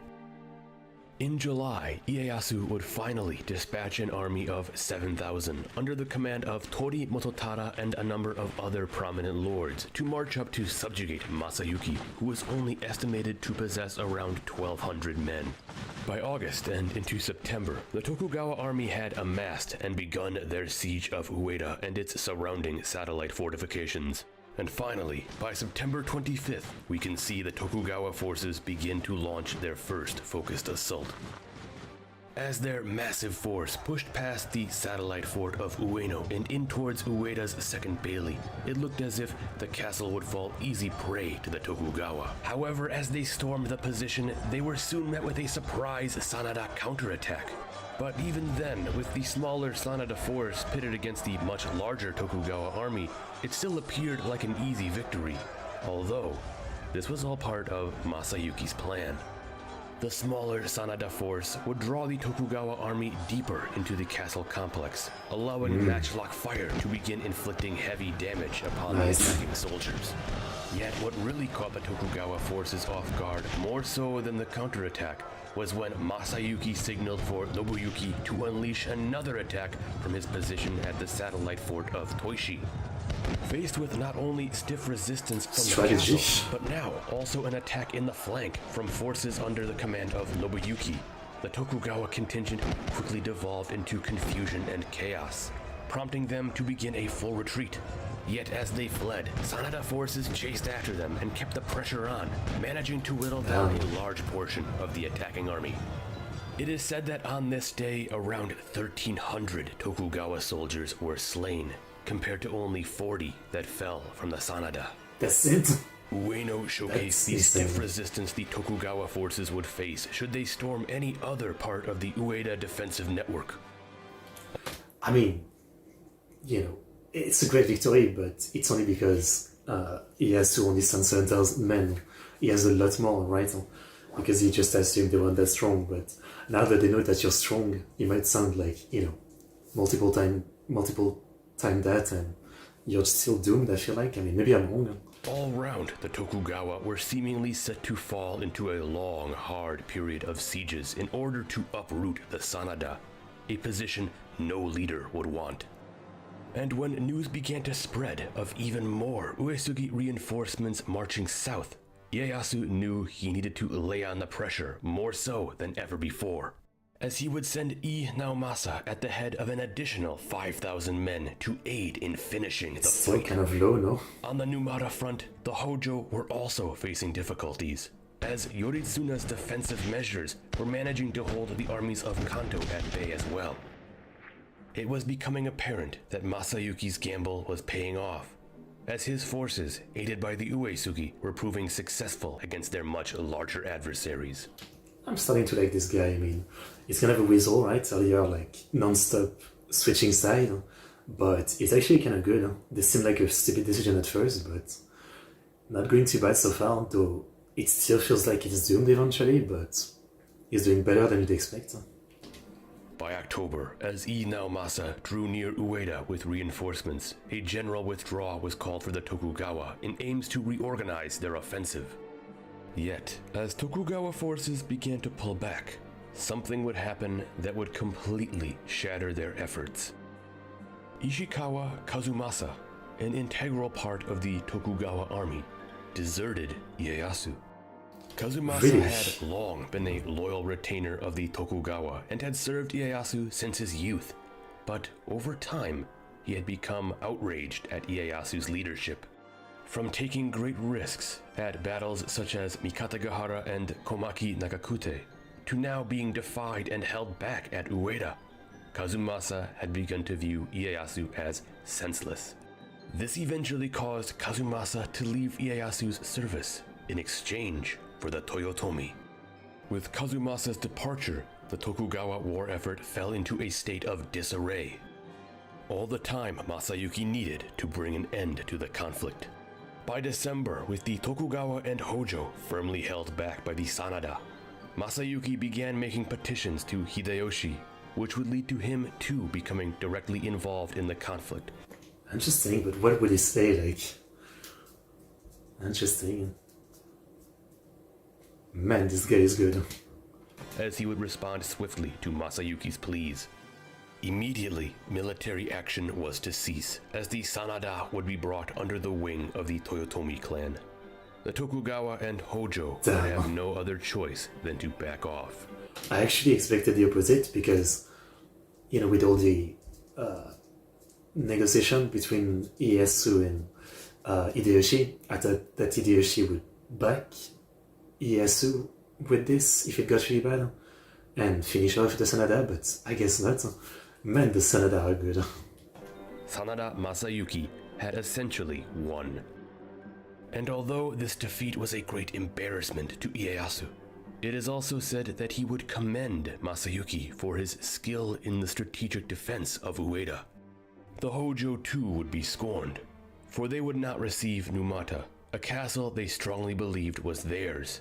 This would be the start of an uneasy tension that was set to rise between them and the Toyotomi. With the Sanada now formally in service to Hideyoshi, Nobushige would be allowed to leave Echigo. However, he would soon be sent to Osaka, where he would be made... Which again, so that means that like Sanada once again are breaking away from the Uesugi, because now they are with the Toyotomi. So once again, like Uesugi helped the Sanada, but once again they got betrayed. To more directly serve the Toyotomi, as in time he would be wedded to Chikurinin, the daughter of the prominent Toyotomi retainer Otani Yoshitsugu. In terms of his brother Nobuyuki, he too would be used for a political marriage. In aims to strengthen the ties between the Sanada and Tokugawa following the siege of Ueda, Nobuyuki would be wed to Komatsuhime, the daughter of Honda Tadakatsu and adopted daughter of Ieyasu. These marriages would go far to elevate the position of Masayuki and the Sanada family, as now both of his sons were wed into two of the most powerful clans in the entire country. And thus it is I'm just astounded that it worked so well for this guy. Like, I still can't believe that he planned all this, that he really thought this was gonna work out once he defied the Tokugawa there. Like, I can't believe this all worked out. Easy to see at this very moment that, in time, their paths would come to play a major role in the outcome of the period. So, I can't believe it worked out. I mean, I understand why there's a Samurai Warriors game about the family at this point. Yeah, that's pretty epic. That's pretty crazy. Okay, I mean, damn. The plot thickens, as always, but it's really interesting how much contested this section is of the map, right? Now they're gone, but the Takeda, Uesugi, Ojo period of the map, part of the map, right? Which is now, Ojo, Uesugi, Sanada, and Tokugawa, right?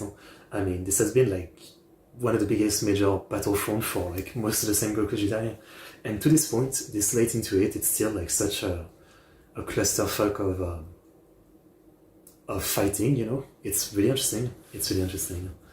Great stuff. Okay. Well, I'm liking the Sanada. Yeah. I see that the next two parts are the invasion of Kyushu, and you know what? We'll finish with that today. The 2 episodes on the invasion of Kyushu. Didn't think it would happen so fast after Shikoku, but I guess here we go. Invasion of Kyushu part 1. I guess it's time. If it loads. Confused to title this time.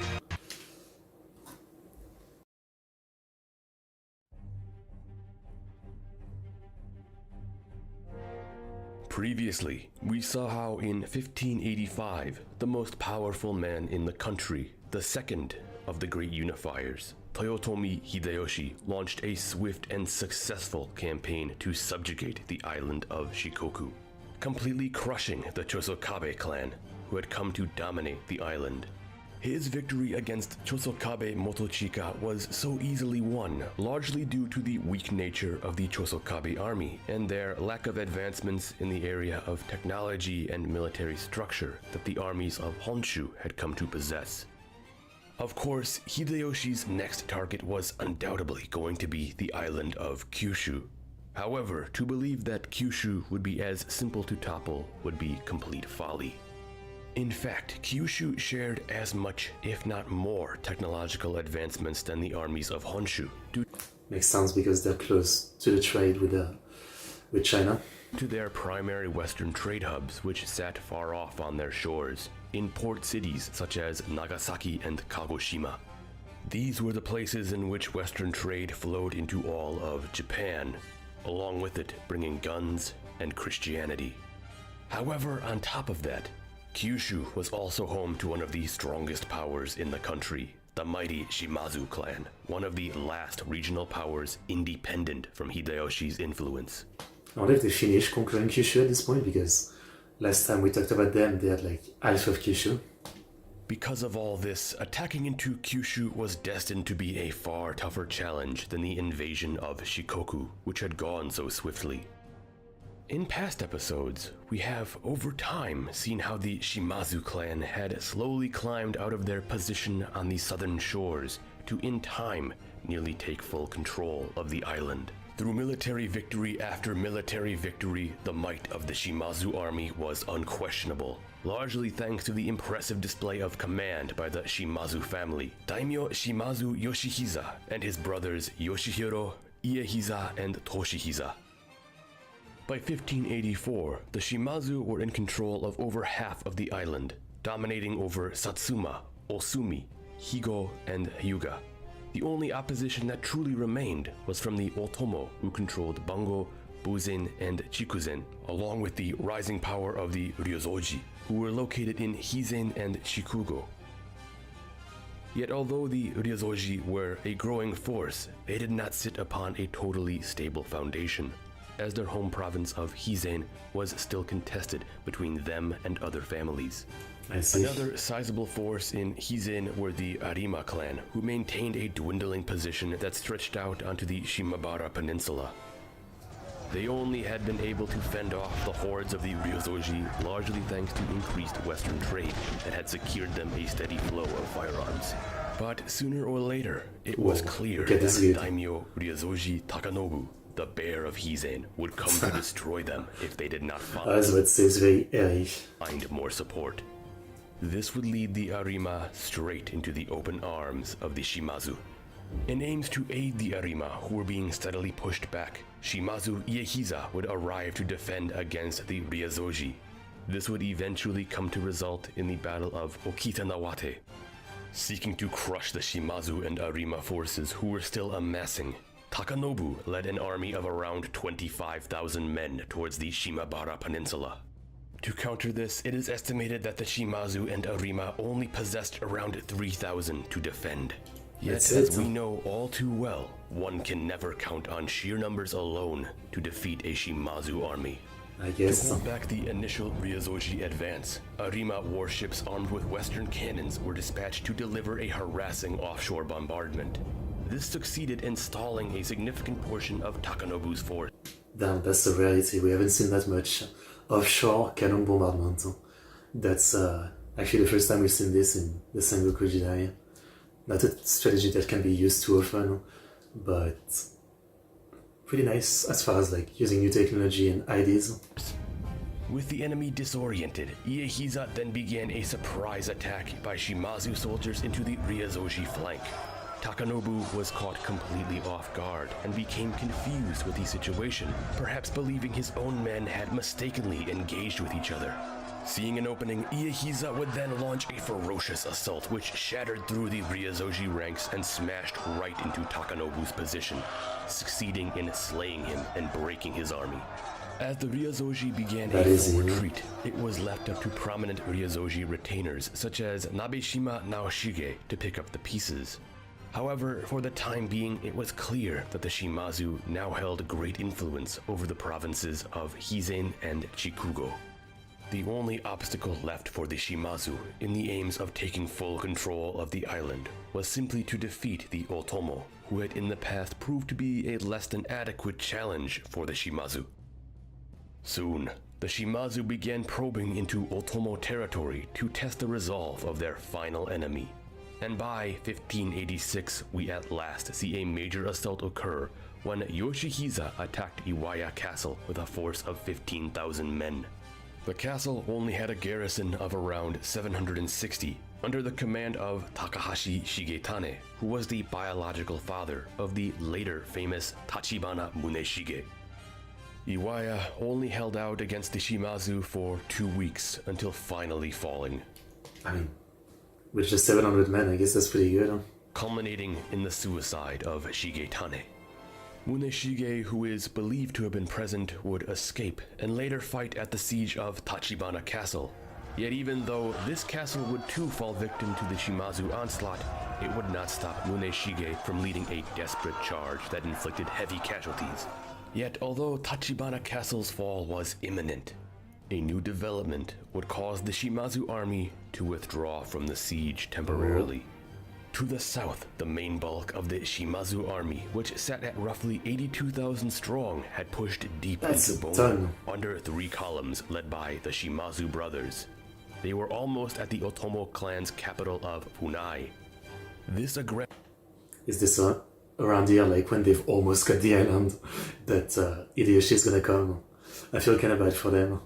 Like, all this damn time to conquer the island, they're almost there, and then Hideyoshi is coming. Feels bad. aggressive campaign, however, came at a price. Otomo Sorin, in fear of losing everything, had sent a passionate plea for aid to none other than the Toyotomi. At last, seeing a fine opportunity to justify an invasion of Kyushu, Toyotomi Hideyoshi began to guarantee the protection of the faltering Otomo clan. Just like his prior invasion of Shikoku, Hideyoshi had skillfully bided his time until a proper opportunity had presented itself. Now he could fully proclaim his intentions to intervene. Initially, Hideyoshi sought to turn to diplomacy with the island. Perhaps he could bring Kyushu under his sphere of influence politically. Word was soon sent to Shimazu Yoshihisa requesting he cease military action against the Otomo, an order which, if followed, may have placed him on good terms in the eyes of Hideyoshi. Instead, the Shimazu refused and returned insults back upon the Toyotomi. I mean, it's once again a thing of honor, right? Like, if he was smart, he'd be like, yeah, I mean, you know, we may be strong, but we're not strong enough to fight Hideyoshi and the rest of Japan. But at the same time, I understand that, you know, he spent so long conquering, like, Kyushu, and he's almost there, so he doesn't want to stop now. But it's like, you're dooming yourself, yeah. I mean, maybe not. Maybe Hideyoshi will be nice, like, with the Chosokabe, and, you know, defeat them, but still let the Shimazu hold some amount of territory, maybe. Either way, it meant little. Hideyoshi now had all the cause he needed to amass his armies and begin a conquest of Kyushu.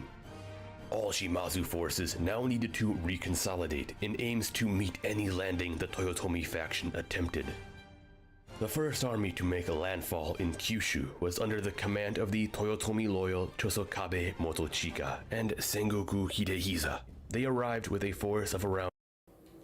The man is Sengoku? Is he the main character? Your name is Sengoku. Wow. Well, interesting. 7,000.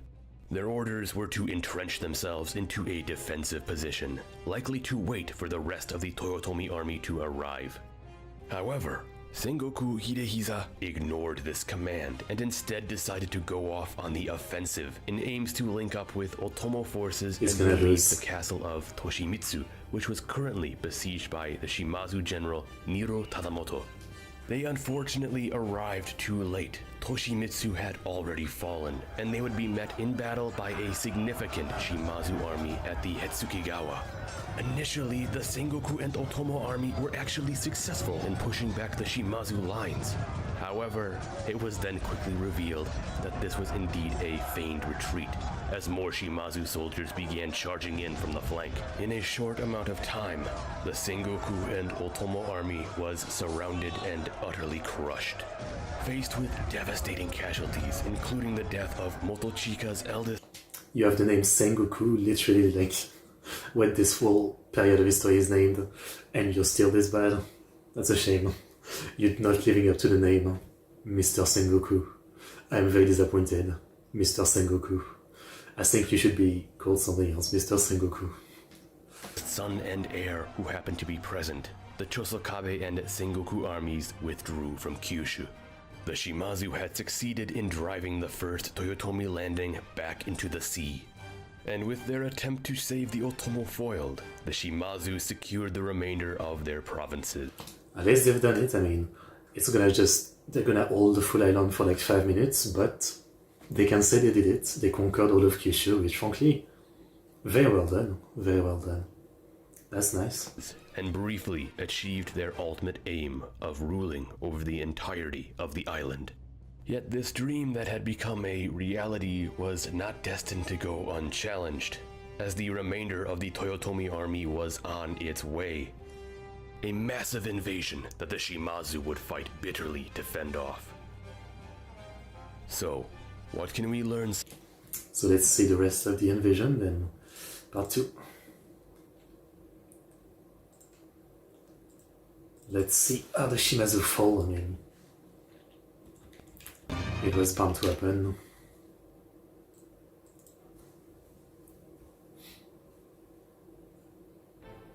Conquest of Kyushu part 2. In 1586, the Otomo clan had been on the verge of collapse, pressed under the unstoppable might of the Shimazu war machine. As we previously saw, this had resulted in Otomo Sorin reaching out desperately to Toyotomi Hideyoshi, requesting his aid.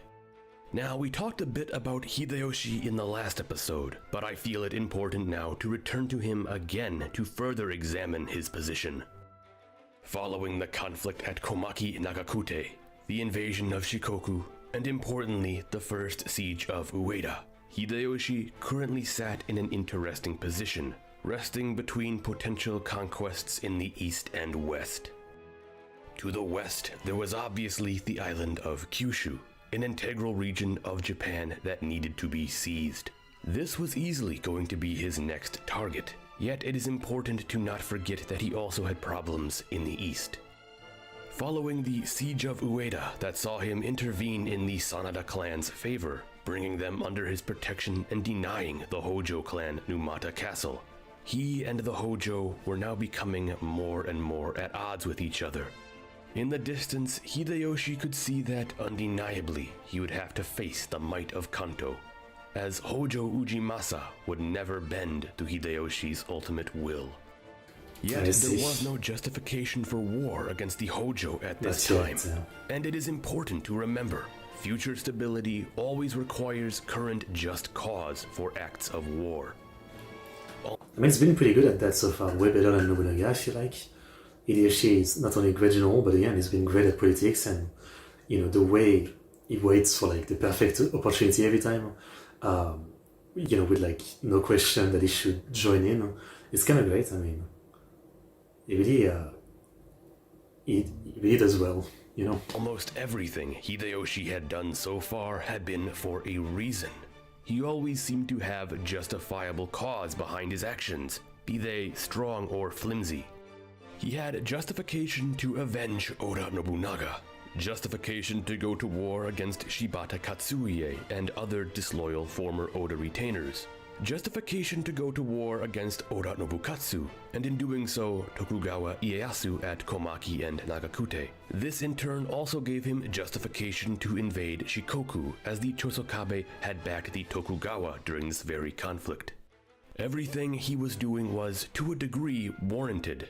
He was not engaging in random aggressive acts of territorial expansion. And this is important to remember because which at the same time is interesting, because, like, would it really be bad if he said my goal is to unite Japan, so I just have to have everybody serve under the central government? Like, would people really be that mad at that justification? Just unite Japan back to what it was, a single united country, because this era of warfare has been so bad? I mean, wouldn't that be a good enough justification? This period, the Sengoku Jidai, was famous for just that very reason. Hideyoshi was trying to unite the land in a way that ensured future stability. He did not want to be seen as a warlord or tyrant, perhaps as his predecessor Nobunaga had been viewed, but instead as a just unifier. Of course, it is obvious today that Hideyoshi was also ripe with ambition, and we know for a fact that many of his current and future objectives were indeed in line with the trend of other warlords throughout the period. The Hojo had yet to give him a reason to attack them.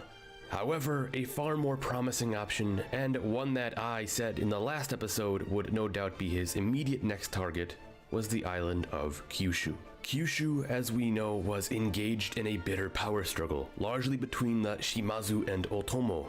With any luck, the conflict would in time boil over and come into direct contact with Hideyoshi's own affairs. And in 1586, rather quickly after his previous campaign, that very thing happened when Otomo Sorin came to Hideyoshi with a desperate plea to save his clan. This gave Hideyoshi everything he needed to start dabbling in the politics of the island. As he always did, he first sought to end the conflict diplomatically, which we saw did not work. And again, I feel like that's part of his luck. I mean, you might say in you, but yeah, every time he gets a good excuse, every time he tries to solve it politically, but the other guy is like, fuck you, I won't do it. Even though they're outnumbered and, they're gonna lose. So every time he gets just perfectly everything that he wants, yeah. Whatsoever, as the Shimazu would simply return he really has luck on his back side, upon him. So instead, an invasion plan was prepared rather hastily. Hideyoshi would defeat the Shimazu and bring Kyushu under his sphere of influence by sheer force. His previous invasion of Shikoku had given him some experience with naval landings. It would be this expertise that would come into play here yet again, as he and his generals planned out the largest scale naval invasion Japan had yet seen. The invasion plan would progress as follows. All of his armies and allies in the west would take part in the attack, starting with the preliminary landing into Bongo by Chosokabe Motochika and Sengoku Hidehisa. Their orders would be to entrench themselves and await the remainder of the invasion force. With any luck, this would draw Shimazu forces away from where the rest of the Toyotomi army was going to land. Next, the main bulk of the Toyotomi force would attack through Buzin to the north with a combined force of roughly 200,000 troops. Although they would quickly split off, as Toyotomi Hidenaga, Kobayakawa Takakage, and Kikawa Motoharu would take a portion of the army and advance down the eastern coast, while Hideyoshi himself would take around 120,000 men and march down to the west. With a massive force at their back, they were set to destroy the Shimazu. However, as we saw in the previous episode, things did not start off going as planned. The preliminary landing by Chosokabe Motochika and Sengoku Hidehisa would be a disaster. Hidehisa, either glory hunting, believing he had a genuine advantage, or simply trying to make up for his name was the problem. Shikoku had foolishly ignored his orders to entrench his position and marched out to aid the Otomo. As we saw, this would result in the Battle of the Hetsukigawa, in which he was completely crushed, not only causing his forces and the Chosokabe to retreat from... Okay, I've been looking at it since earlier, but what the fuck is going on with the subtitles? Oh, that explains it. I thought the subtitles were like really, really weird, even though I can't read most of it, but yeah, for some reason, Romanian to Japanese. What? Well, that explains why this was so weird. What the fuck? Why Romanian? How did we end up here? It's like auto-translate to ABCDE, English. Wait, it's still doing it? What the fuck? Why can I not get like base subtitles?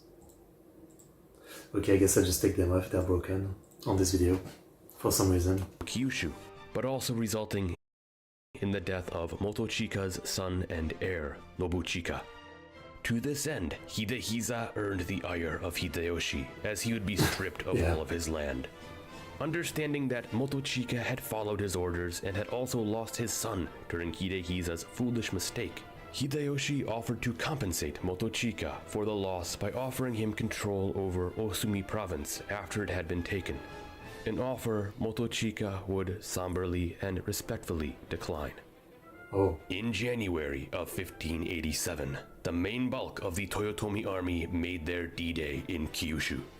Although the Shimazu had tens of thousands of soldiers to call upon, many of which were scattered across the island, not only garrisoning areas recently captured from the Otomo, but also positioned in various locations where they believed the invasion may come from. Once the massive Toyotomi army made landfall, it was clear that the Shimazu needed to reconsider their efforts.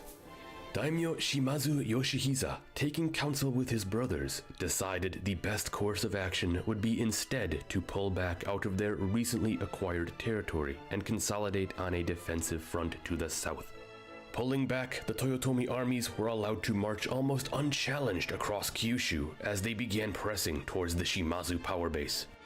As they marched, many clans and minor families on the island quickly began pledging themselves to the Toyotomi, sometimes even at the expense of betraying the Shimazu, who they had previously been loyal to. We can see this happen with most notably the Arima clan and the remains of the Ryazoji, largely dominated now by Nabeshima Naoshige. They joined the Toyotomi war effort alongside the Otomo, who were thoroughly saved by the arrival of Hideyoshi. As the Toyotomi advanced into Hyuga, we finally see the first major clash between Shimazu and Toyotomi forces at the Battle of Takajo. Toyotomi Hidenaga had been chasing down a portion of the withdrawing Shimazu army when they came upon Taka Castle and begun a general siege. With Hidenaga having halted his march, Shimazu Iehiza turned his forces around and quickly launched a surprise counterattack. Okay. 20,000 Shimazu soldiers crashed into Hidenaga's 15,000-man contingent. With numbers and momentum on their side, it looked like Iehiza would shatter the Toyotomi force. However, another Toyotomi detachment of around 1,500 circled around and began to assault the Shimazu from the rear, in a fashion that gave off the illusion that a much larger Toyotomi army was behind them. Iehiza hastily called for a full retreat in attempts to avoid an encirclement. Fighting viciously, the Shimazu hacked their way through the rear force and pushed out to the south. With Iehiza's departure, Hidenaga, battered and bloodied, was now free to seize Taka.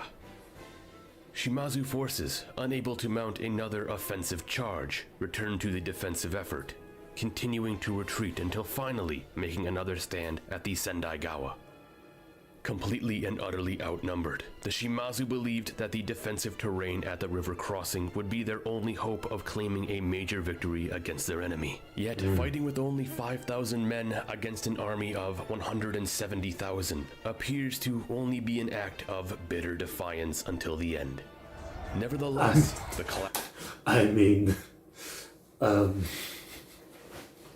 Okay. clash would be as fierce as ever, as the Shimazu continued to fight ferociously to the death. This battle would also be remembered for the duel that happened in the midst of it, as a veteran Shimazu general, Niro Tadamoto, engaged in one-on-one combat against Kato Kiyomasa. Although it is said that Kiyomasa came out the victor in this fight, neither warrior would fall this day. In the end, the Shimazu army was destroyed at the Sendaigawa, paving the way for the Toyotomi to press on to Kagoshima, where the final siege began. Kagoshima would be surrounded by armies under the command of Hidenaga, Kiyomasa, Fukushima Masanori, and... For a second, I really thought, the Shimazu would do better. Not winning, but slowing down and beating maybe some armies. But, nah, impossible. And Kuroda Yoshitaka. And although members of the Shimazu family, such as Shimazu Yoshihiro, desired to keep on fighting to the death, Daimyo Shimazu Yoshihiza took on the life of a monk before going to Hideyoshi to offer his full surrender. Okay. Yoshihiza, who was now a monk, was to relocate to Kyoto. I mean, we know Hideyoshi is not the biggest fan of monks, he kind of massacres them sometimes. So I don't know if it's the best move. There would be an exchanging of hostages. Members of the Shimazu family, including Yoshihiza's own daughter, would be taken. And there would be a general reorganization of territory. The Shimazu, who had come to be the most powerful clan in Kyushu, would surprisingly remain as such. Hideyoshi, as we have already seen before, understood how to make allies of former enemies. Like he's already shown me 2 or 3 times, you might fight me, but if you give up eventually and accept what I propose, you will survive, you will keep territory. And it's such a great thing that he has now multiple times done that, because the rest of Honshu, especially the northern part now, they might know that reputation, and it's just laying the groundwork for later on, right? A lot more clans won't fight to the death because they know that, if they surrender, he might be merciful. It's smart. It's very smart. The Shimazu, now from this point on, under the leadership of Yoshihiro, would retain ownership of Satsuma, most of Osumi, and some other scattered areas across the island. This is an interesting point to highlight, seeing as how Hideyoshi had originally offered Osumi over to the Chosokabe. Bungo would remain in the hands of the Otomo, yet the Otomo would in the end suffer the loss of their extended territories. Hizen would be divided amongst the Ryazoji, Arima, and other minor families in the province. Kobayakawa Takakage would receive Chikuzen and other territory in Chikugo. Buzen would be placed in the care of Kuroda Yoshitaka, and a sizable portion of Higo would be given over to Kato Kiyomasa, while other portions of Higo would be gifted to Konishi Yukinaga, and the remainder of Hyuga would be divided between the Shimazu, Akizuki, and Ito. With the war over and the land awarded, Kyushu... Man, I really expected Kyushu to be a bigger deal, but at this point, Hideyoshi is way too strong. I mean, it's just done, which makes you think, like, it's just done of all. I mean, even in the north, the Ojo, the Uesugi, the Tokugawa, I mean, it's done. It's just done. Was now completely and utterly under the authority of the Toyotomi. In just half a year's time, the conquest of Kyushu had been completed, and now Hideyoshi's full and undivided attention could firmly turn east. So... Okay, and that's about it for the conquest of Kyushu. Yeah, I mean, he has more than half of Japan at this point, yeah. And again, with the amount of troops that he has, yeah, it's just done. Like, the North really, I mean, I think really won't be that much of trouble. And yet we still have over 20 episodes to go, so maybe I'm wrong. I mean, maybe this will still be trouble. Anyway, I think we'll leave it at that for today. I said we'll stop at the conquest of Kyushu. But yeah, another great stream. I came in with an headache. It went away. We learned a lot of great stuff. We saw the death of Nobunaga, which is still surprising. The betrayal of Mitsuhide, the death of Mitsuhide, the rise of Hideyoshi. Well, the second rise, I would say. Yeah, Hideyoshi is probably the most interesting so far. Yeah, before I would have said Nobunaga, but Hideyoshi, even more interesting of all. Starting at the very bottom, he was literally like a foot soldier in the army, rising to the very top, literally through merit, absolute merit, and his own skills. I mean, definitely a mighty figure in history, I feel like. Yeah, that was great. Once again, big thanks to the Shogunate for those amazing videos. We'll continue next week.